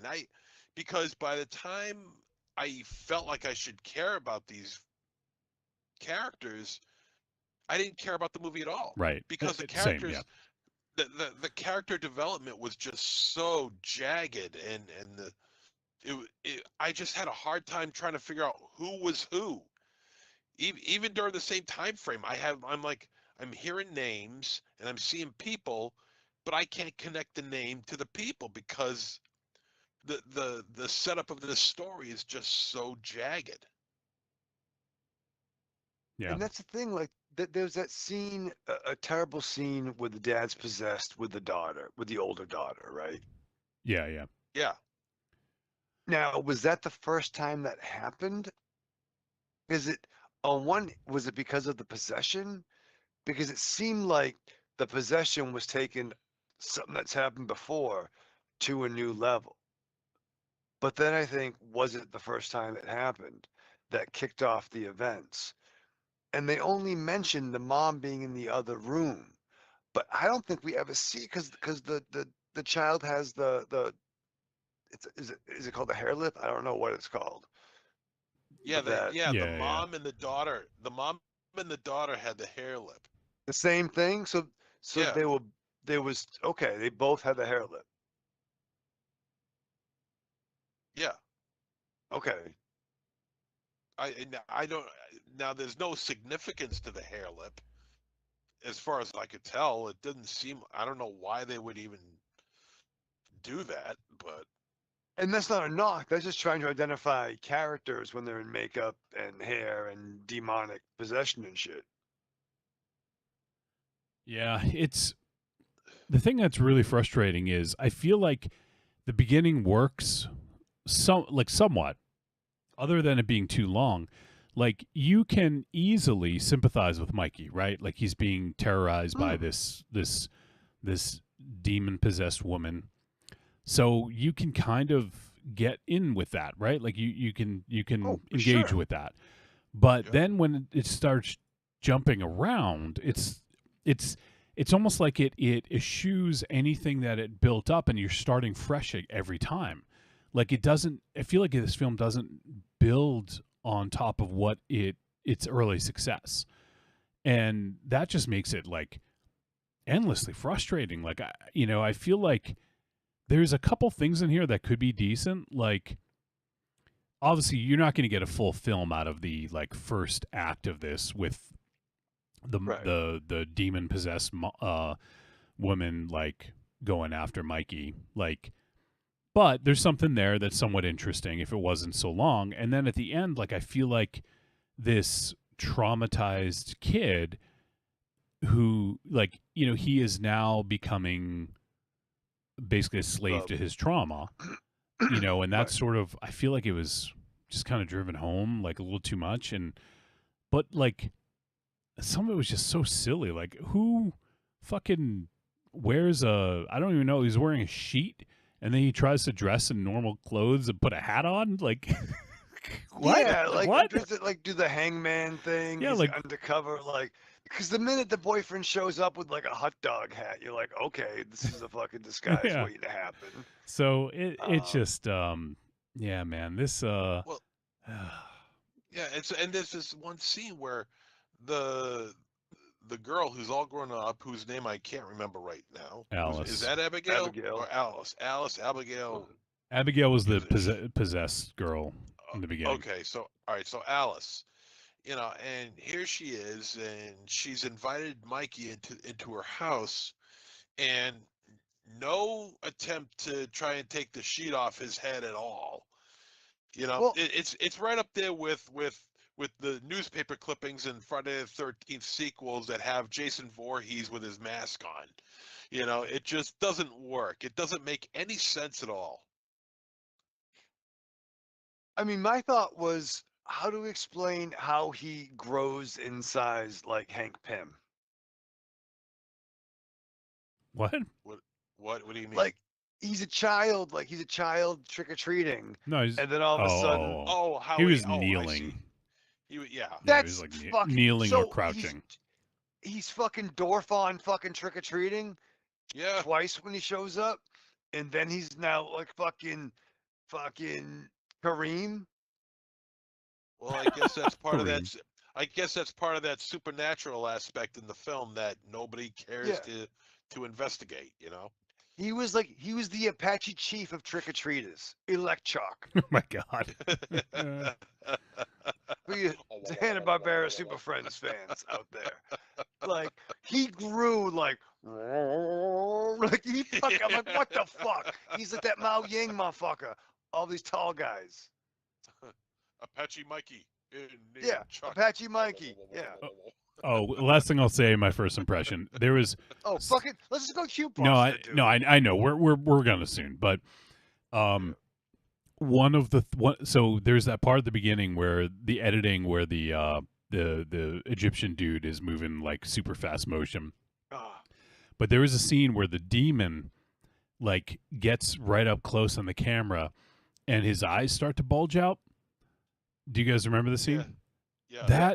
All I could think of is that dumb fucking what is it? A Snapchat filter where it gives like people like anime eyes. The googly eyes. Yeah, like the googly anime eyes. Like that's legitimately what I saw. And I rewound it. I'm like, did I just like see that wrong? And I saw it again and I'm like, I just started fucking laughing. Like that's not what you want in one of the most like the biggest like scares in your film, right? Where you see the fucking creature up close. In that scene, I mean, laughable. When you saw those guys in Egypt, it should have been the guy from fucking the Mummy movies. That fucking dude. That fucking exquisite fucking form of a man. You know, fucking with a tattoo. That fucking dude. But yeah, it was so bad. You got to think for that dude. Jeez. Dude, come on now. I saw that to Mary. I'm like, yeah, that dude's fucking. Imagine that dude. But then you got the villain from like every fucking Chuck Norris movie from 1984 to 1987. Like fucking, it was bad. It was bad. Did anybody else think they were bordering on satire with the talking heads scenes? Like with his psychologist and even his mother, like. Yeah. Yeah. It just seemed like it was like almost like a satire, like a, I don't know, Serial Mom, Natural Born Killers. Not a like-to-like comparison, but just something off. And even like you know what, this movie was up its own ass. Because the whole like breakdown of everyone has trauma. These are the traumas. No fucking shit, asshole.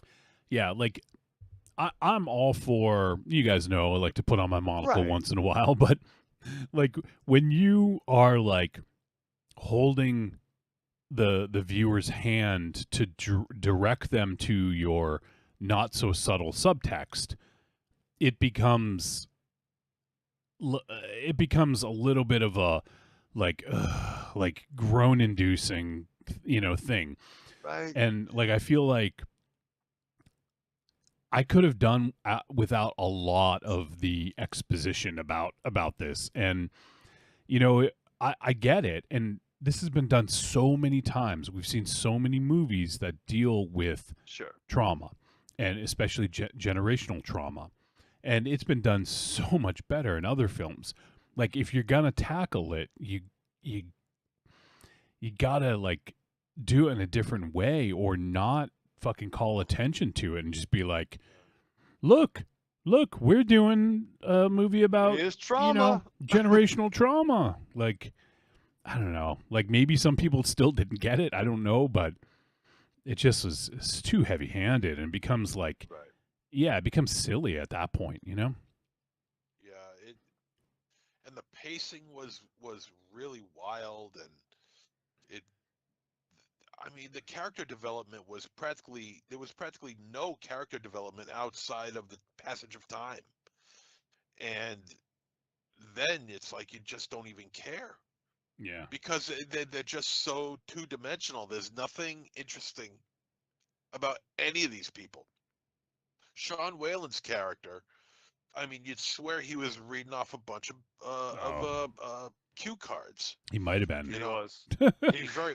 and Whalen is better than this. Whalen is much better than this. In fact, everybody is much better than this. That's how bad the material was. Man, please, just don't make any more movies. Oh my God. Please be a roofer if you can. Yeah. Be a The world roofer needs or bitch or a dickers. gaffer. Nah, Could nah. you be a Let him gaffer, make it. please? No, let him continue to make movies. I'm only kidding, but Yeah. You know what? Now, don't even watch I'm going movies. a little overboard. I'm going a little overboard there, but this was really a hectic mess. Yeah. I mean, do we gotta? Yeah, we don't have too much more to say, I don't think. But I want to read you guys. I was looking up because I had actually heard some decent things about this prior, so I wanted to see, like, are there any critics that really were, dug this? And so this is a review from Bloody Disgusting. They actually didn't really like it, but I think it puts it a little more eloquently than I could. And this is from Megan Navarro on Bloody Disgusting. And this is the sort of final paragraph. It says, "Trauma is inescapable. Traumatica drives home repeatedly, but its confrontations with that theme often soften its punches with every clunky shift in timeline and perspective. Worse, its central characters are defined solely by their trauma with no depth or characterization." I agree wholeheartedly with that. That's a great way of putting it. Because that's why you don't care about them, because we only know their trauma. We don't know anything about the characters other than that. And it finishes off by saying, "A few key performances bring the terror as well as very putrid horror scares, but the disjointed and incohesive Traumatica is never as controversial, purposeful, or as shocking as it posits." So it's basically, it's trying to be something, it wants you to think it's something more than it actually is, and it never even lives up to that. Yeah, like, there's definitely some controversial stuff in here. There's some, something that MZ talks about a lot. There's violence against children. So even that didn't save it for MZ. No. There was that. There was there was some pretty rough stuff with, I guess, sexual abuse in this, and I think it had some decent gore, not great, decent, and there was a couple shocking scenes, but just how idiotic these characters were just really deflated anything. Like, there's that scene at the end where the one character, like, I think she threw a shoe or something at her coworker to distract the person who was chasing them, just so she could run at a garage door and, like, bang on the door. Like, why are you making a distraction by throwing a shoe or whatever it was? I can't remember. And then running to a fucking door and banging on the door, making noise. Like, how fucking dumb is that?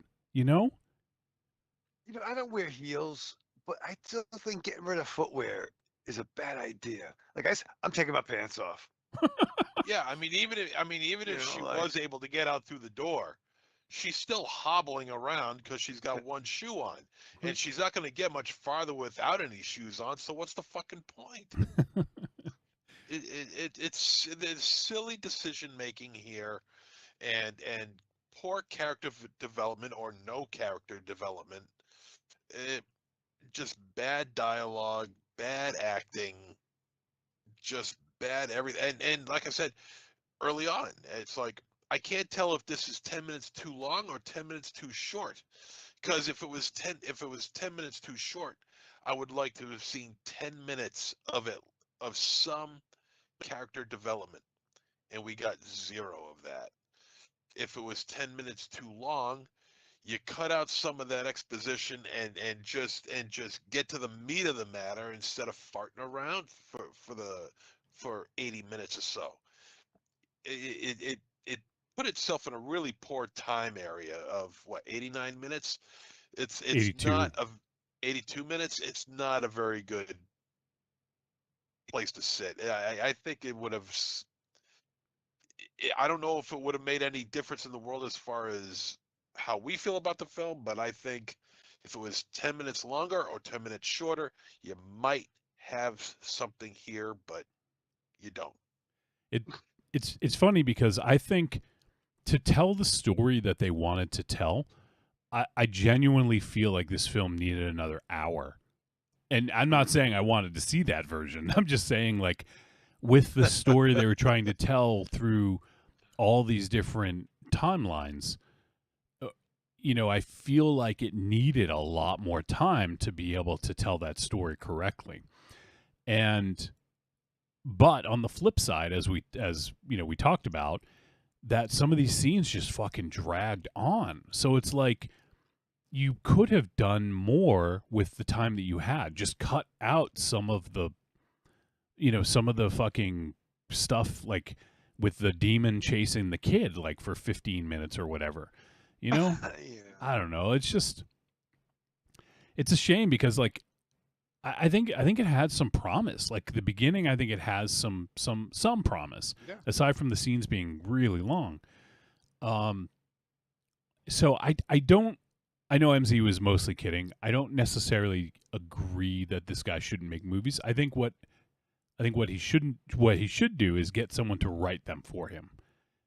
I think, I've said this about Rob Zombie too. I wish Rob Zombie would work off of other people's scripts. Now I like his movies, don't get me wrong, but I feel like the later movies, like what was it, 31, and what was the sequel to Devil's Monsters? What was the sequel to Devil's Rejects? 3 from Hell. 3 from Hell. Like those ones, I feel like it just was like, I don't know, like he's a good director. I just feel like he's not a great writer at times. He's had some good movies that he's written, but I feel like it's just like, you know what? Just let someone else do it, dude. Like, and you do ideas, somebody write, and then he directs. And he so this dude Pierre, he co-wrote it, so he wasn't the only writer. But I just feel like, I don't know. Like, I'm not saying that he's a bad writer. It's just this film isn't well written. So I don't know if it's him, if it's Maxime Rancon, but I don't know. I think there's some talent there with the direction. It's not wholly original, but I mean, he knows what he's doing. But it doesn't stand out, and the script ends up being, it really kind of drags it down, because those scenes where we talked about where with Sean Whalen's character, where there's just so much exposition, it reads like you said, like a stereo manual, and the shit with the cop, like, like, don't move a muscle. If you even shake your body a little bit, I'm going to be scared and I'm going to pull this trigger and I might hurt you. Like, I'm exaggerating, but like that's what it felt like, like, right. Dude, we fucking get it. You're, if you're scared and you have a gun in your hand, you might pull the trigger. You don't have to say it. 100%. Like, we know the idiot plot, right? Get to the haunted house, go, do this, but don't be completely fucking dumb. You pack in heat and you call for backup. Yeah. You're not in fucking Nebraska which he before did. the train He did came. do that. He did call for backup. Yeah, he did. Yeah. But he could have waited never out. got there. Yeah. Right, hold it out. Like. So Corny says, "Wow, Wolfie doesn't like this film. I need to see how bad it is." Yeah. Hey, maybe that's a selling point. Maybe if companies want to have us review their movies so people see it, I'll just say that I don't like it. All right. Anything else you guys want to talk about about this? Not really. Well, one other thing, actually, I just thought of the end credits, the music, like it was like new metal. Like, I just thought that it didn't really fit with what was going on. Like, whatever. I mean, it's fine. It's not that big of a deal, but I just feel like this was disjointed, and that just kind of added to it, Do you think some of it was the translation? Like, I mean, a French director doing... No, because it's an American film. Yeah, I mean... No. Yeah, it was made in the U.S. I mean, he may be French. I don't know. It sounds like he has a Greek last name, Sigaridis or something. So I don't know, Pierre Sigaridis. Everyone's got problems. You know what I mean? He was born and raised in Paris. He lives in L.A. He lives in L.A. They say he lives in Alabama. I'm like, that's weird. and he has French and American citizenship. So he does live here. He grew up in Paris, though. All right, Upper West Side. let's do the verdict on this one, I guess.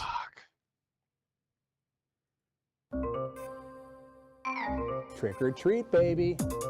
I wonder if people would say you're a trick or a treat.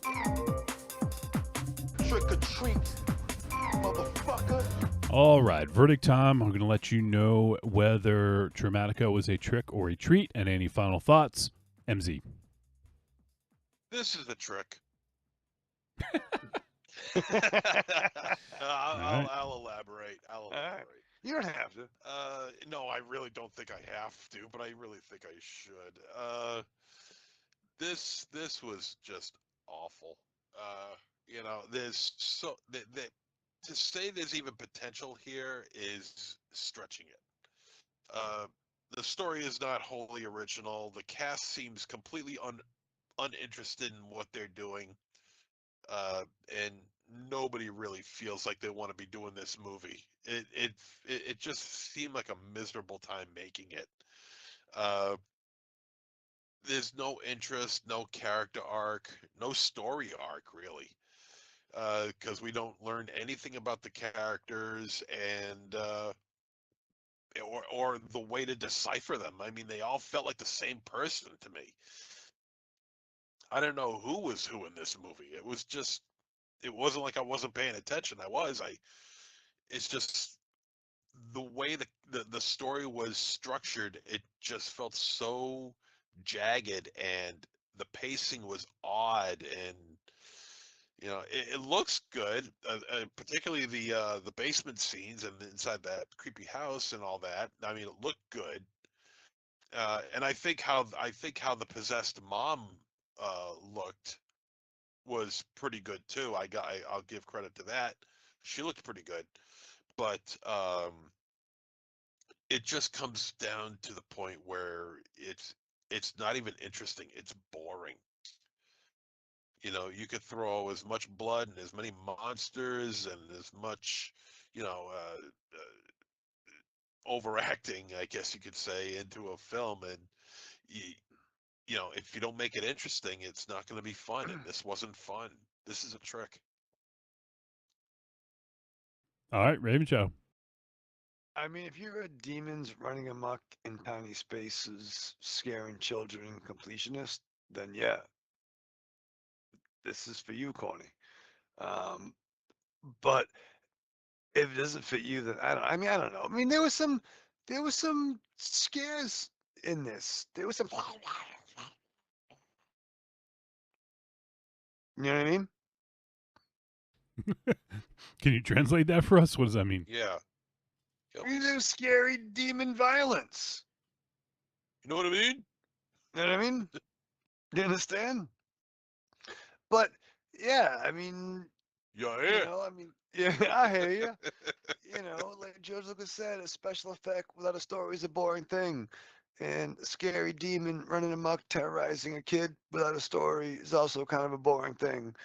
But sometimes cool, but sometimes too long, even when it's short. You know what I mean? So, yeah. Yeah,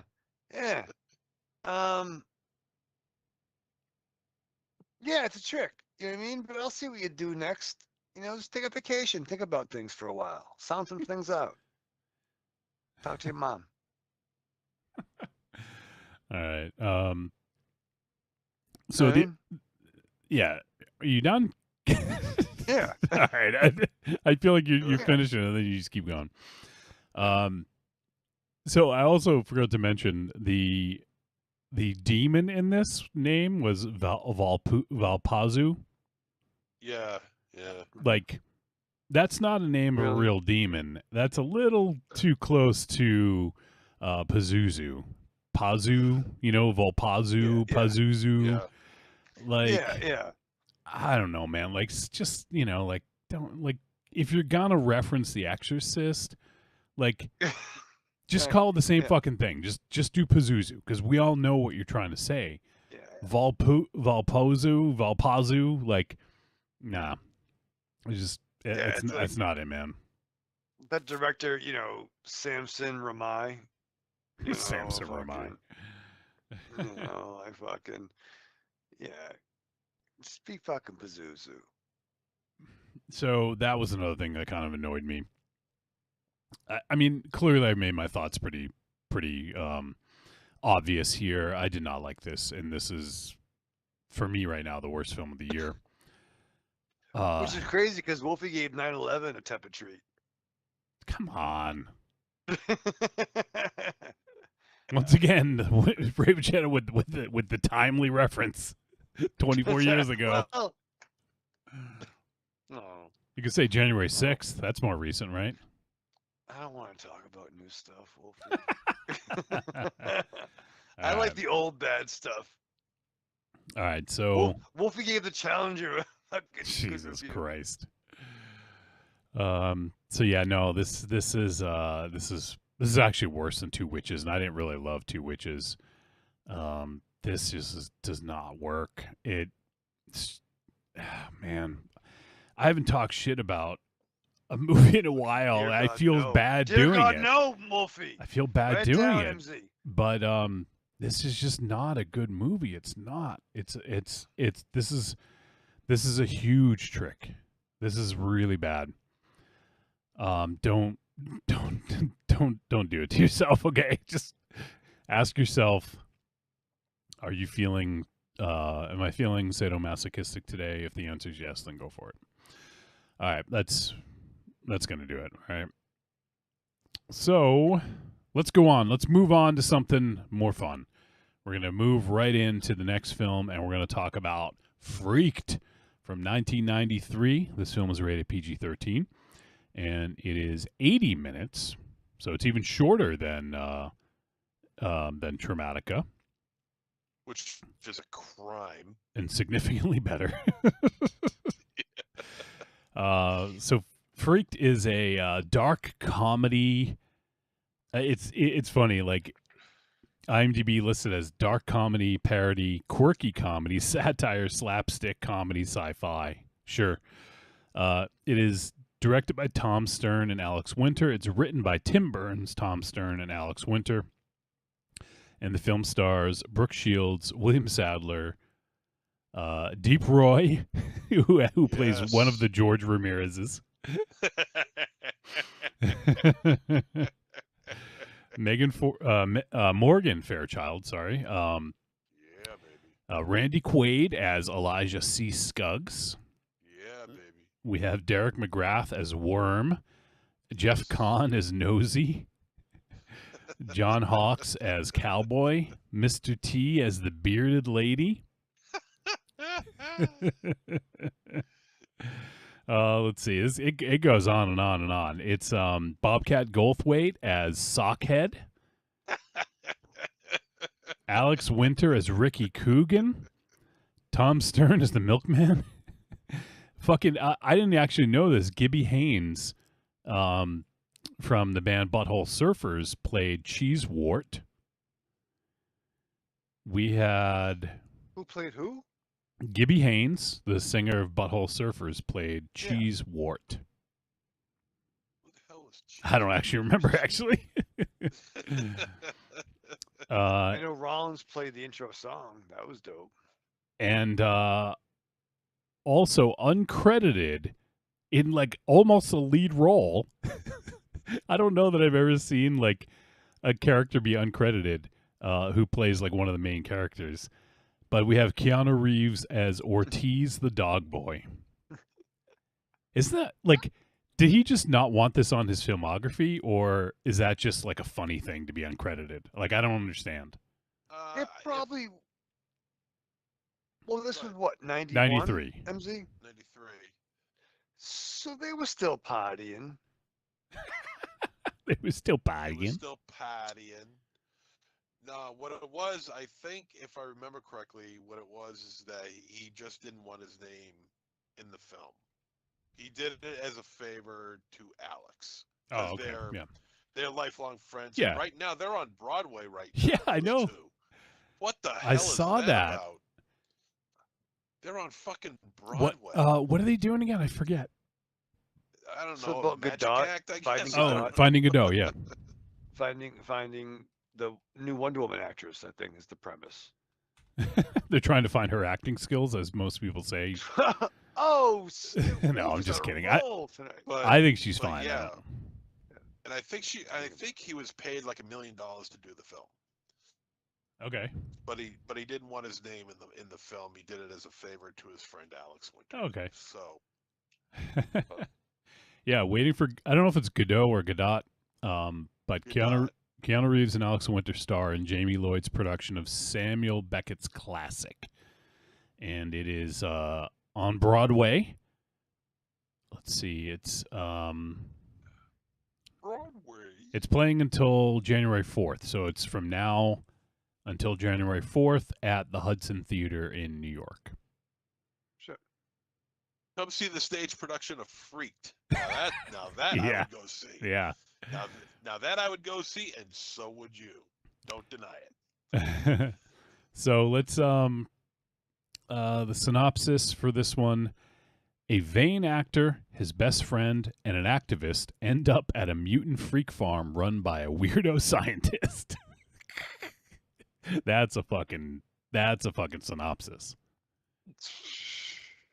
And so we're doing it because of the 4K remaster. So let me just go ahead and read some of the copy from that.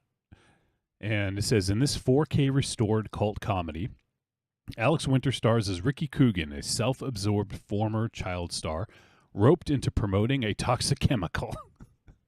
Along with his best friend and radical activist, he's ensnared by an eccentric weirdo scientist at a mutant freak farm, where they're horrifically transformed and added to a sideshow of grotesque misfits, featuring a notable supporting cast including William Sadler, John Hawkes, Mr. T, Brooke Shields, Bobcat Goldthwait, Morgan Fairchild, and Keanu Reeves. So, this restoration release is poised to be quite a moment for fans of the film. While Freaked had an unceremonious, extremely limited release in '93, over time it has amassed a fervent cult following from VHS rentals and the odd basic cable airing. Filled with zany practical effects and shot with a colorful, wild aesthetic, it's filled with gross-out humor and impeccable production design from the now famous filmmaker Catherine Hardwicke. That's funny. I actually didn't know that. She did the Twilight movie, the movies. Oh, shit. Yeah. Pleasing audiences of cinephiles and 13-year-old boys alike.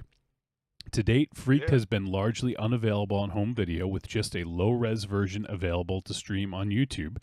Film prints were even thought to have been lost until a little more than a decade ago, with the last surviving one miraculously turning up in the Midwest. Freaked is directed by Winter and Stern, who wrote the screenplay along with Tom Burns.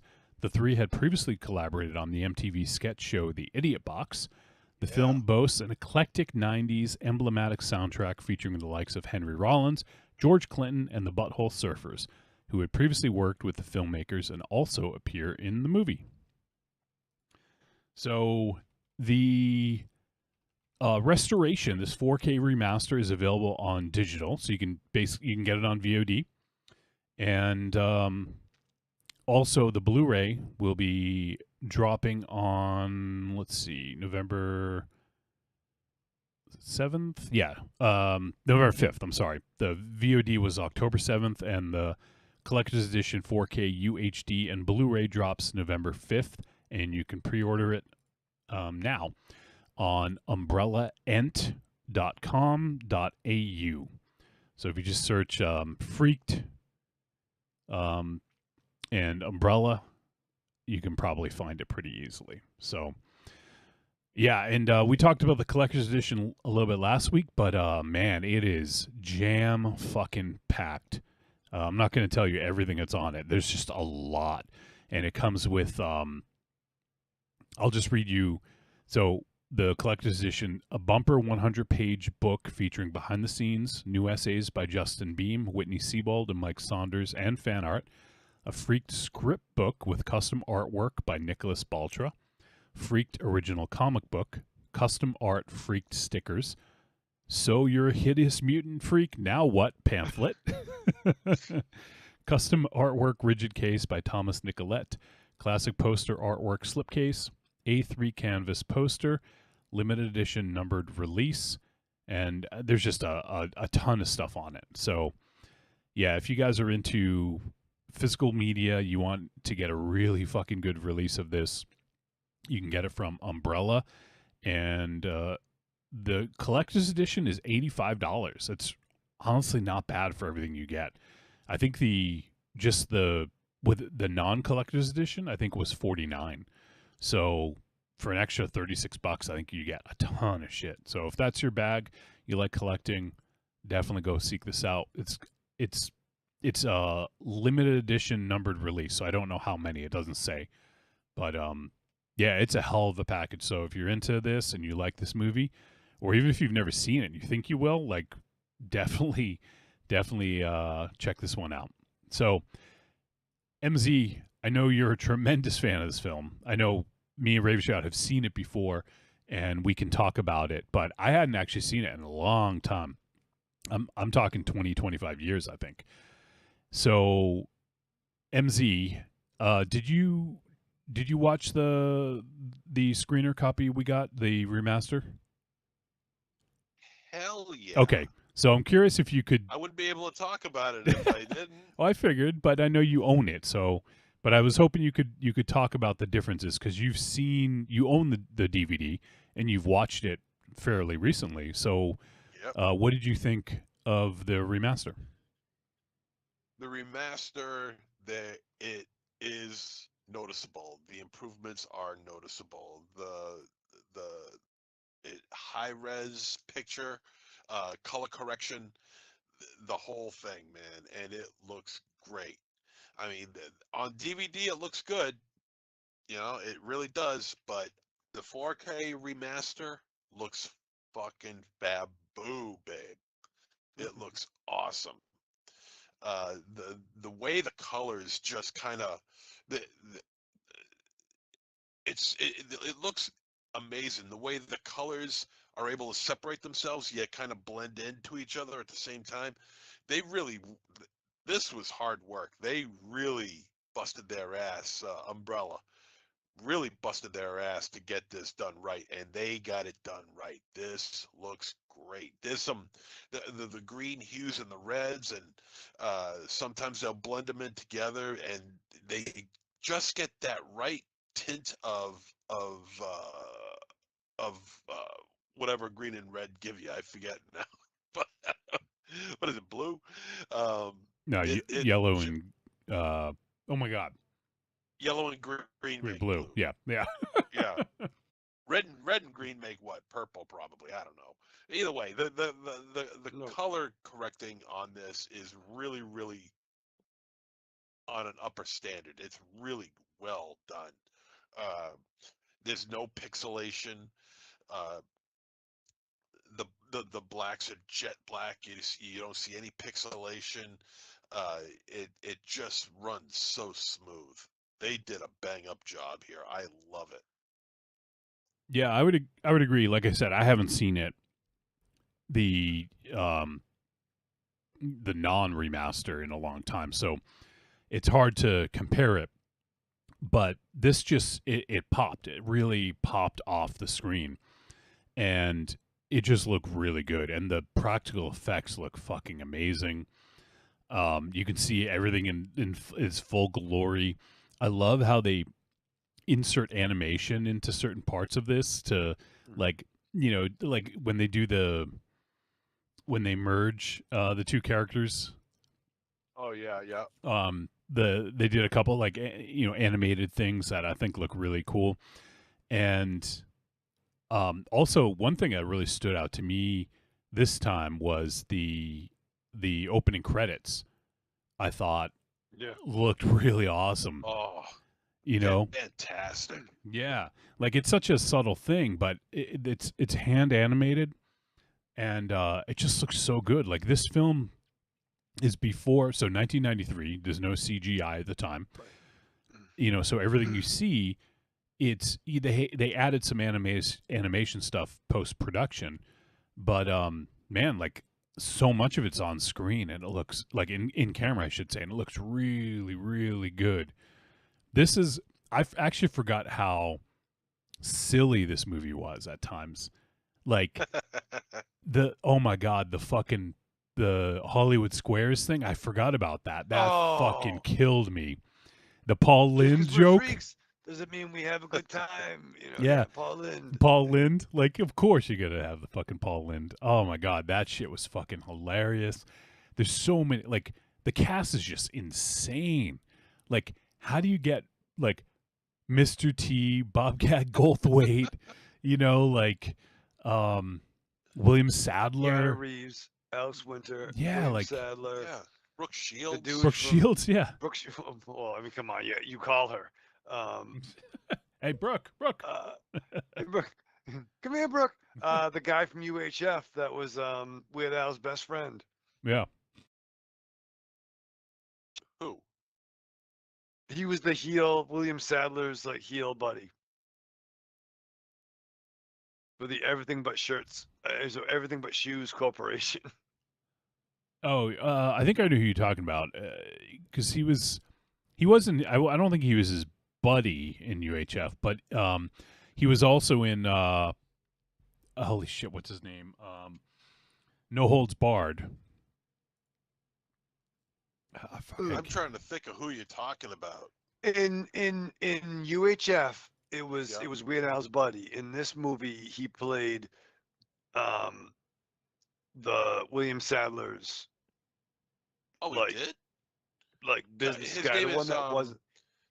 Yeah, his name is his last name is Bowe.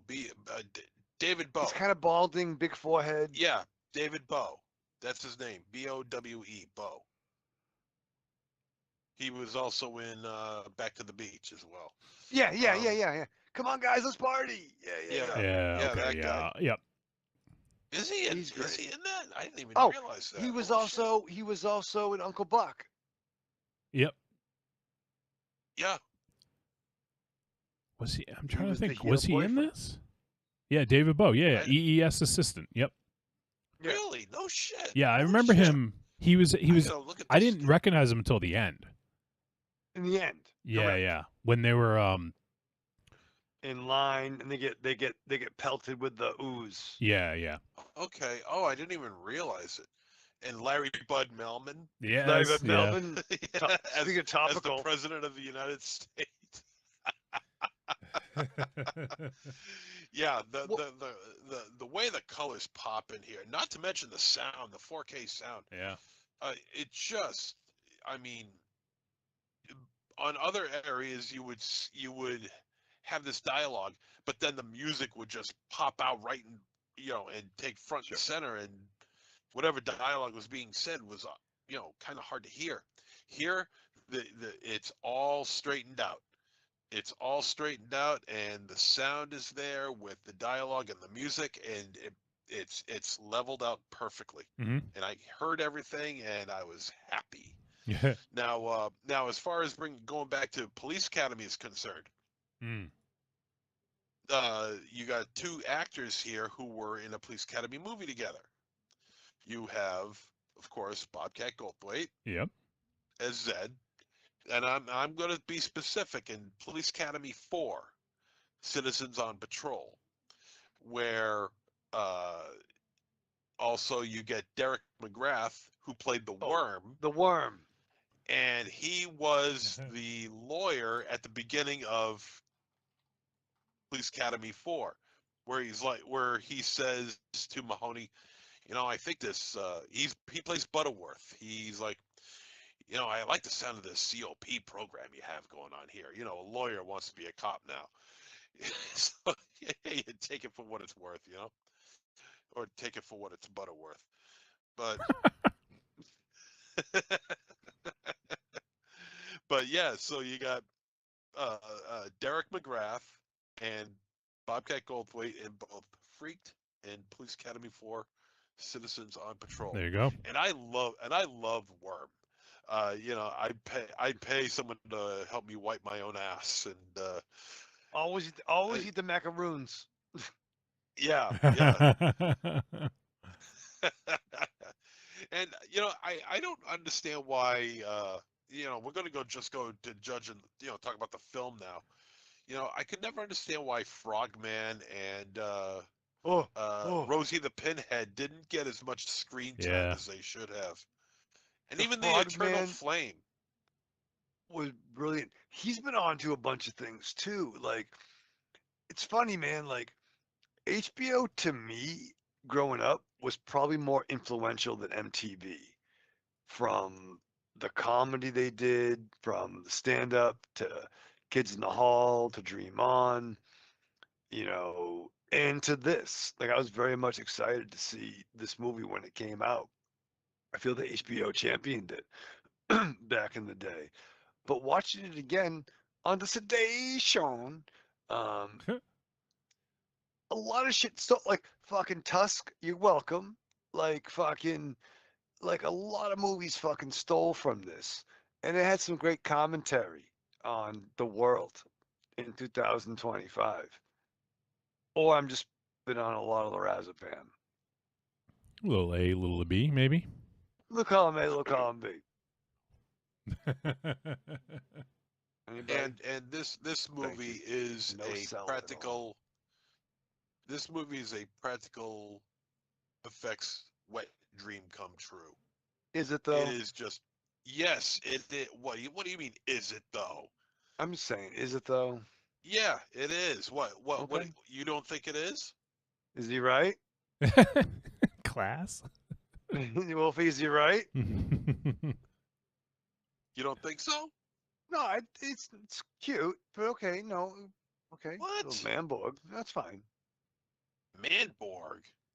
More like It's asshole. Like, You think Manborg has more practical effects than Freaked? No way. Are you out of your mind? Yeah, dude. That's. I think he's on. I mean, to be fair, there's a good reason. But I think he's had one too many lorazepam. Yeah. I don't think he's had enough.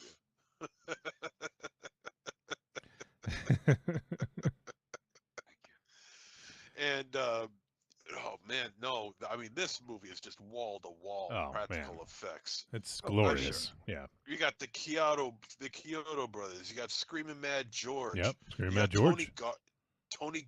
Tony Gardner. I mean, you just got some of your best of the best here at the time for low budget independent cinema, and these guys brought it. I mean, with stop motion animation, claymation, just full body effects, and so many full body effects. Yeah. It just outstanding shit and funny to boot. I mean, god damn. Anybody who has not seen Freaked at this time, a movie came out in 1993. It's 2025. If you haven't seen Freaked by now, there's something seriously wrong with you. Well, to be fair, as mentioned, it's hard to get. It was hard to. Well, first of all, there's a low-res version of it on YouTube, which, if you can't get it anywhere else, check it out. At least enjoy that. Or if you want, or get it on DVD, or pick up the Blu-ray. But if you want to check it out for free first, check it out on YouTube. Yeah, and you will be very happy with your decision. Yeah. One thing I want to mention, sorry, is just before I forget, is the activist girl, and Megan Ward. Megan Ward. Yep. She, I think, next year was in PCU with the great Jeremy Piven, and Alex Dessert from the Flash TV show. She also played an activist in that. Oh yeah. Gutter is a if tool. Gutter is a tool. Gutter is a tool. And I believe Jackie Coogan's best friend was Blossom's older brother. Brother who was on the wagon in that program. Yeah. You should see what he looks like now. Oh yeah. What do you do? She was like Megan Ward was hot for a while in the 90s. And what I mean is how her career was like Encino Man, Joe's Apartment. Oh yeah. Actually, I've never seen this movie. Have you guys ever seen the movie Arcade from '93? Charles Band no. and directed by Albert Pune. Oh, wait, Oh, no, okay. get this. Directed by Albert Pune, written by Charles Band and David S. Goyer, Raven Shadow. What? Treat. Stars Megan Ward, Peter Billingsley, Seth Green, Ralphie. Dude, Norbert Weiser. great Norbert Weiser. Let's see. I don't know. I don't recognize these names, but maybe MZ does. John Delancey, Sharon Farrell, AJ Langer, Brian Datillo. Isn't John Delancey Q from Next Gen? Let's see. John Delance?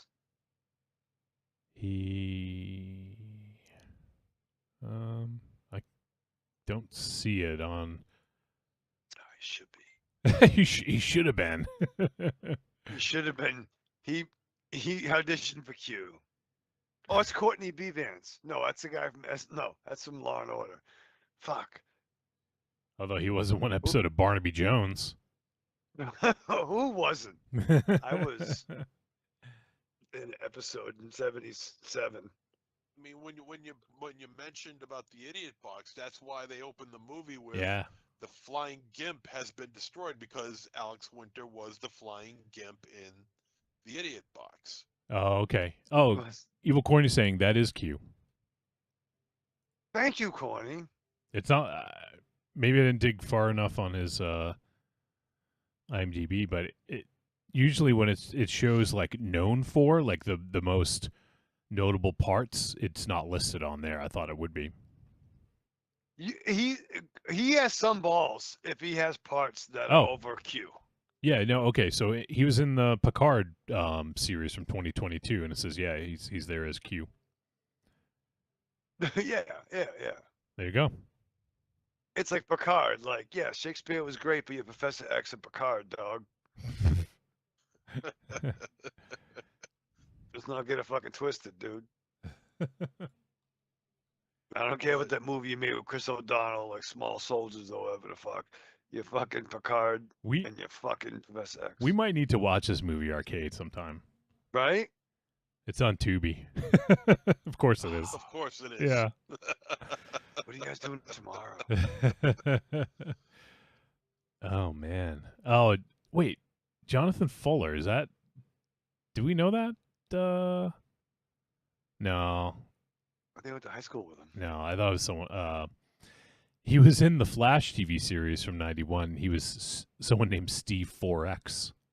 Do you remember Steve 4X? Wait, which Flash show? The 91. No. Yeah, all right. Well, let's... Danny Bilson. All right, Oh, he was in Castle Freak, though. Holy shit, yeah. Which one? From 95. The original, I'm sure. Yeah. Fucking real one. That was a mean-spirited movie. I'm curious if anyone's seen Arcade. I wonder if it's worth worth our time and effort. I'm not sure Q's seen fucking Arcade. Yeah, you don't think so? I don't think TV's John DeLance. Lancy. Delancey. Lancelot Link. Lancelot. We should do a fucking watch along with Lancelot Link. When was the last time you guys saw that? I think summer of '91. MZ, when was the last time you saw Lancelot Link? Oh Jesus, I don't know. Probably when it aired. Yeah, I'm not that old. Back in the 50s. Hey, I'm not that old. Give me a break. Yeah, it was actually because it came out in 1970. Yeah. You know who wasn't around in 1970, Wolfie? You and I. Yeah, boy. And me. Oh. Lancelot Link, Secret Chimp. Oh man. Fuck it. Lancy. But Lancy. the funny thing about Freaked is that I remember first time reading about it in Fangoria magazine when it was called Freaks, Freekz. Oh, and they do a punchline. They do a joke about copyright, don't they? Yeah. Well, that was because back at the time it was originally called Freaks, but then when they started filming, they changed the title to Hideous Mutant Freaks, Freekz, and that's where that joke comes in. But it doesn't exactly land because hideous. It's the name of the movie is not Hideous Mutant Freaks. It's called Freaked. So, unfortunately, that joke doesn't exactly land unless you know the story behind why it's called that. But anyway, that's the reason why, and they ended up changing it, probably for producers' request. They're putting up the money, they want to have a say in how it goes. And that's usually how it goes. But I put in $75 for Freaked. I want to name it Freaked. Yeah, $75. I'm no dummy. But freaked, and spelled freaked. The proper way. It still works. I have no problem with the title. Yeah, I no, would I don't love either. to have seen it. I would love to have seen it called Freaks. That's why the end song, the closing credits song, is Hideous Mutant Freaks. So. What are you gonna do? It's a fucking movie about a worm and a fucking guy with a fucking And a bearded lady and a He's dog gonna. boy and... The joke is that he was a sock man, but he really just has a hand for a head. Yeah. I know people were pissed. They're like, fuck you. I love how the grandma is flipping him off like fucking Eminem. Like she's like, fuck you. There's one effect. There's one effect there that I'm still trying to figure out, and I think I may know how it's done. It's when the half man, half girl, they're up on stage and they're dancing. Oh yeah. And I'm trying. I can't see how the hell they did it. I can't figure it out. Do you I think thought they maybe really there were might conjoined? Well, no, I didn't think they were conjoined. For a little bit, you did. No, I didn't. I For think 2 your years? brain is. I think your brain is somehow conjoined to wallpaper paste. I'm fucking trying, brother. I'm fucking trying. But they're dancing up there on stage, and you would think that the 4K resolution might enhance maybe some of the trickery involved, and it doesn't work that way. But they're dancing up on stage, and I thought maybe there might be, the guy's leg behind the girl's leg, and the girl's leg behind the guy's leg, and that's how they're able to do it. But no, it's just two legs dancing up there. So I'm trying to figure out how the hell they did it. And I can't figure it out. God damn you! Oh, it pisses me off because I'm trying to figure it out and I can't do it. It's an amazing effect. You saw it. Yeah. You're watching it and you're accepting it, but when you realize what it is that you're looking at, you're like, when I was realizing what I was looking at, I was like really amazed with what I was looking at because I'm trying to figure out how the hell it's done, and I can't figure it out. So yeah, it was anyway. it was like Gone with the Wind, dude. It was like You Believe a Man Can Fly. Like I was like, how the shit?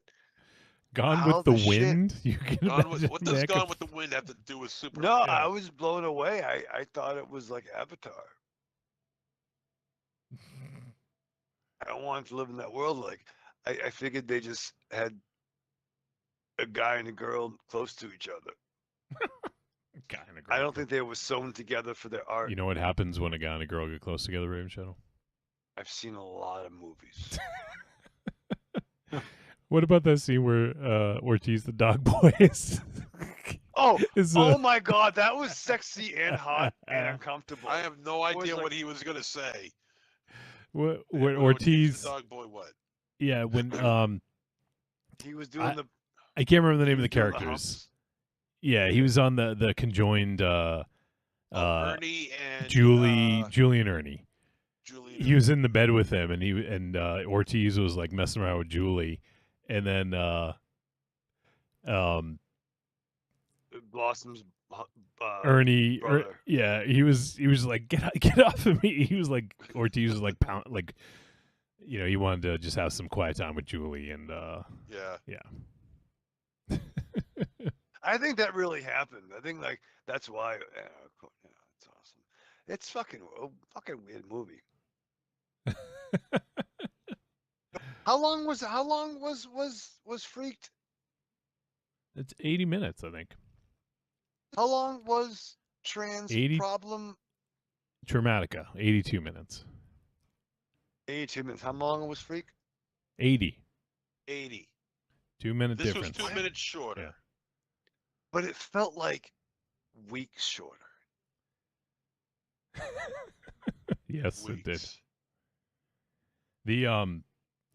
I fucking love I can't remember the kid's name now. I can't believe that. The kid, the troll, everyone called it the troll. Oh, the troll? What was that kid's name? Stewie Did he have Stewie. makeup? Stewie Gluck. Stewie, holy shit. I like that scene when he fucking falls out of the plane. He's like, "Oh, I'm okay." He just falls on his head. Like it's just so silly. It's so good though.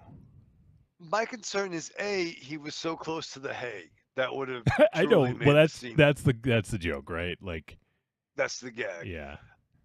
But nobody cared at all about Professor X in the wheelchair that got sucked out too. I know. Yeah. No one cared. What I love about that scene is that you could see in the background how it's supposed to be like open sky. They're in the air. Meanwhile, you can see it's a sheet because it's rippling. Yeah. This it's kind of a shame. The actor who played Stewie, Alex Zuckerman, hasn't acted since '97. He was in. What more do you have to do? He was in The Exorcist 3. He was in Hook, The Adventures of Huck Finn, and Freaked. I mean, was he Stewie Gluck in all of them? 'Cause that would really no. be amazing. He was The in shared Big ears universe. sticking out. He was in Blank Check, that movie Blank Check. Yeah, dude. Yeah, I guess he in grew up and just stopped acting. So that's a shame.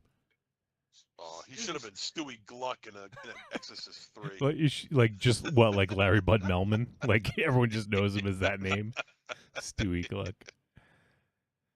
The George Ramirez gag was so fucking ridiculous, right? Oh, yeah. And I gotta say, Randy Quaid in this is fucking awesome. Right? Yeah. As He- crazy as he is. Yeah, he might be crazier than a soup sandwich, but he was fucking awesome in this. Yeah. And he looked good. He did. He did. I like that like pointy goatee. Yeah, And like I fucking loved the Elijah all the like statues or like the head with the eyeballs. You know, they kept like looking at people. Like that was fucking hilarious. Oh yeah. his eye to Rasta eye. gun-toting Yeah. eyeballs. Yeah, eye and eye. Yeah.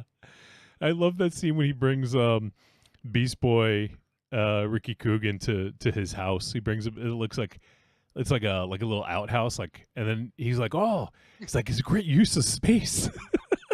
It opens Isn't up into a huge fucking thing. How'd you learn to do that? I did that by watching Bob Bob Vila. Vila, yeah. Bob Vila. And here comes Bob Vila saying, "That's right, Elijah." No one fucking gets that joke if they're under fucking 45. I know that's the Yeah. thing. There's a lot of references in this. Like even the Hollywood Squares thing. Like someone who's like 20 years old might not know what that fucking is. You know. Yeah. Oh, for sure. And that joke will completely miss because the Paul Lynde joke, like Paul Lynde. yeah, like that's just fucking classic. We're kind of the end of the Paul Lynde Yeah. joke much. cycle. Paul fucking Lynde, man, yeah, that scene was fucking hilarious, and it's just so much about it is it's just so fucking good. This is classic filmmaking at its fucking finest, like Right, indie classic filmmaking. it was shot on film. It had all the practical effects like fucking galore. It used all these different tricks like animation and claymation. It was just inventive and ingenious, and it's a fucking funny like movie too, with some great jokes and references. And it's also actually, I'm going to say one more point. I wait for Raven Shadow to get back, but yeah, like it's just so fucking good. It's great. Soundtrack is great. The soundtrack is great. The movie is great. The acting is great. The jokes land about 99% of the time. Oh yeah, I was laughing my ass off. The practical effects are fucking awesome. Yeah, they're great. They are just so fucking awesome. They're so good and inventive and resourceful, and they all have meaning. And it's oh my god, I can't heap enough praise about the special effects in this movie. They are just fan-fucking-tastic. They are great. And in 4K, did they look better to you, MZ? Well, that was the one thing that I was worried about, because I was afraid that the 4K enhancement might reveal some of the tricks. Yeah. You know, might enhance it a little bit too much, that where you might see a seam here or two or whatever, or you could see where the makeup ends or whatever. But no, I didn't get that at all. I thought it was done really well. I was very pleased with it. Yeah, I would agree. I was super impressed with how everything looked, and yeah, because that is a concern. Like, oh, maybe there's going to be some like wires or something that's revealed that you couldn't see before, like when characters go flying or something like that. But yeah, the last thing I wanted to say, and I wanted to wait till you got back, Raven Shadow, but the end of this. So that scene where they're talking about how they're going to utilize the freaks, like, oh, like, you know, we could have them be factory workers with 12 arms and like, and what do you say? Like no genitalia and no gastric system, you know, so they won't need brakes. Like there is a fucking direct analogy to modern day. They're essentially, they could be talking about AI, right? 100%. And even the boardroom of the one guy pulling the strings. Yeah, with the clapping, putting their hands up, You know, like engineering perfect employee, no breaks, you know, 8 hands, 12 vaginas, or whatever the fuck. There was all kinds of fucking. And a knockout figure. Yeah, exactly. Yeah, that, I mean, it's just kind of like, obviously they weren't predicting anything, but it's poignant now because now it's getting to the point where some people's jobs are getting replaced with AI. Obviously not everyone, and you know, but it is happening, and it's just kind of funny how they kind of talked about that in this. And I actually really liked the stuff with, was it EES? Was that the name of the company? Yeah. Everything except shoes. That's right. Yeah. And like, oh shit, what was the stuff called, MZ? The Zygrot 24. Zygrot 24. Thank you. Like that to me, like that's evergreen. Like, because nowadays you have people like celebrities pushing whatever. Like I saw, I forget one of the,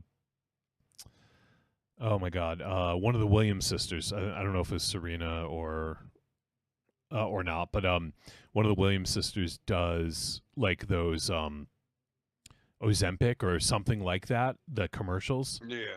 And you know, I don't know if they use it. Maybe they do, maybe they don't. But like they do those. But like, who's to say that? Because there's already some reports out there about like, you know, maybe some weird stuff happening with these.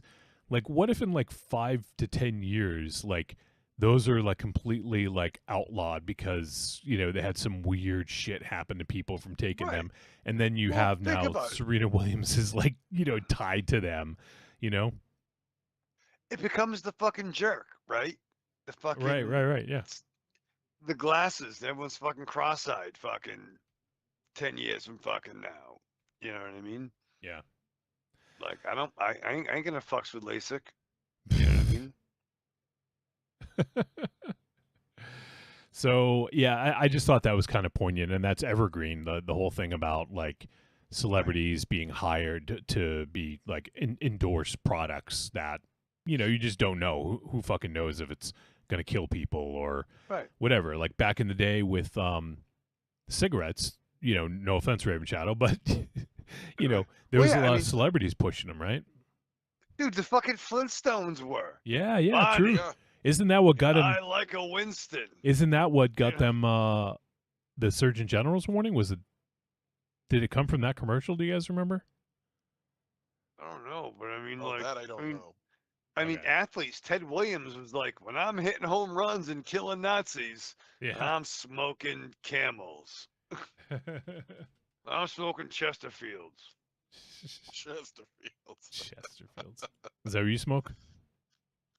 No, I'm a big Barney Rubble guy. I smoke Winston's. But you take your Flintstones vitamins. Yeah, it's weird. It's weird. I'm a health nut, Wolfie. But one thing I wanted to say about that I forgot what I was going to get back to, but I might misremember. Was it about the cigarettes? No, about what I can do. Lost it. All right. Yeah.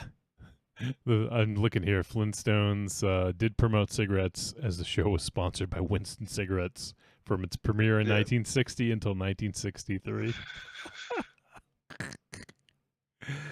It showed advertisements that suggested taking a cigarette break.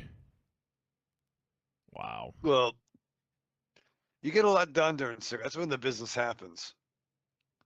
The business happens in the bar and when you're smoking a butt. Yeah. So, all right.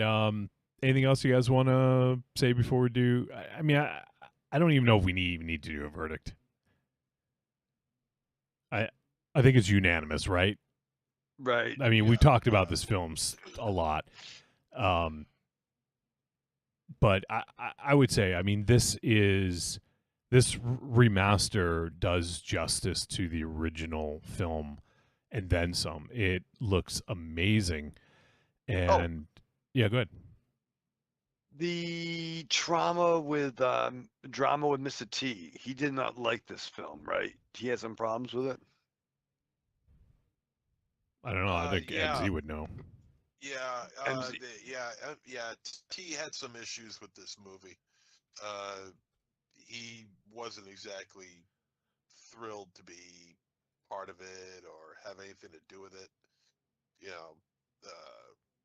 So why he took on the project, I don't know. Maybe I wouldn't think it would be money. I would think that A-Team money would be still rolling in at 93. But he did have some issues with this film that he wasn't exactly pleased with. With the character he was playing. Specifically, I don't know. We might learn that in the 4K release, but I've heard the same thing. Gotcha. Yeah, I'm looking it up to see if I can find anything about that. I think it might have been being the bearded lady with his mama. I mean, he could have just said no. But this I actually didn't know. I just was looking on Wikipedia to see if I could find anything about the Mr. T thing. And it says that this film was originally conceived as a low-budget horror featuring the Butthole Surfers. It went through a number of rewrites, eventually developing into a black comedy set within a sideshow, which was picked up by 20th Century Fox for a feature film. After several poor test screenings and a change in studio executives who then found the film too weird, the film was pulled from wide distribution except for Australia and Japan and only played on 2 screens in the U.S. Oh my God! 2 fucking screens? Some people. But how just do great not were those get it. effects, though? Oh yeah, I think we talked about it when you were away. They were fucking amazing. The Beast Boy effect? Yeah, you know. and it looked great in 4K too. It did. It did. Oh, Corny posted Optigrab. That was the Steve Martin Okay, yeah. thing. It says, "Do your glasses always slip off your nose? Do you want to dam your glasses? Constantly taking your glasses on and off causes pressure on the frames, making them spread. The Optigrab puts the pressure on the bridge right where it belongs. Plus, the revolutionary nose brake prevents slippage, and the convenient handle makes it easy to put your glasses on and off with one hand. No more slippage, no more damming." It says, "Find us in the phone book." The Optigrab. Oh, it's funny. So, yeah, there you go. Freaked, check it out. You can check it out on VOD. And if you guys want to get the collector's edition, it is available limited quantities. So act now from Umbrella Entertainment. But yeah, if you haven't seen Freaked, you gotta see it. Especially if you grew up in the 90s, late 80s. To 90s, there's a lot of really great fucking references that that if you were alive during that era, you probably would really love. So check this out. It is a cult classic of like, and it's just so good. I would love to one day talk to Alex Winter on the show. I don't know if that could ever happen, but I would love to talk to him about this movie. Among other things, but about this movie. Yeah, but I mean, there's a great another joke that might be dated. I don't know if they would get it. Younger audiences would get it, but they show the outside picture of the plane, and there's the narration between Sky Daly and Ricky Coogan. And yeah. So I flew to Santa Flan, and Santa Flan. I watched a movie. She goes, "Well, what was the movie?" Return to the Blue Lagoon. Oh, yeah. Oh, I heard that sucked. Yeah. That's funny. Yeah, Brooke Shields, like, make fun of herself, basically. Yeah. All right, let's... That's it. So, let's take it home. Yep. Freaked. Check it out. And next week, I figured we kind of get ramped up for Halloween. Halloween's coming soon. And so next week, we're going to be doing a film that's on Shudder. The next 2 weeks, we're doing Shudder flicks. So just a heads up for those who have it. So next week, we're going to do a film called Night of the Reaper. Have you seen this one yet, MZ? Yes, I have. Oh, okay. What did I do? You typically check out all the new stuff that hits Shudder, right? Sometimes, not all the time. Okay. Yeah, so it's a Shudder original. It is not rated. It is 93 minutes, and it is on Shudder, directed by Brandon Christensen. I don't know. Yeah, I think it's, there you go, one of those. And he did, okay. I didn't see this movie, but he did a movie called Stillborn from 2017, which I do remember seeing something about that. Yeah, okay. It was one of the ones that was probably in the running to do on the show. We never ended up doing, but yeah. So directed by Brandon Christensen, Night of the Reaper is on Shudder. So check it out. If you guys do watch and have thoughts, send them our way. Podcast at trickortreatradio.com. And yeah, I think that's it. Anything else, Ravenshaw? Do you have anything else? I know obviously you got a chance to say a lot of what you wanted to, but is there anything else you wanted to add before we wrap up here? No, I mean, I do have some funny stories to tell maybe next week before shit got crazy. But no, thank you for allowing me to say a few words about my companion. Of course, man. And thank you everybody for the words on the show tonight and those who've reached out to me. It sucks, balls, but we're man. getting through it. Yeah. Yeah, it sucks, dude. I'm so sorry. Yeah, it's rough. So everyone pet your dogs, kiss your dogs, you know, do all that stuff. Because you know, and I've said this a few times in the last couple weeks, I think, but I truly feel the greatest tragedy in the world is that we only get to spend a portion of our lives with dogs. Yeah, it's just, it sucks. You know, there's some turtles and parrots and stuff that live can live like almost hundreds of years, I think. It just, I mean, which is awesome, but it just doesn't seem fair that some animals have like such a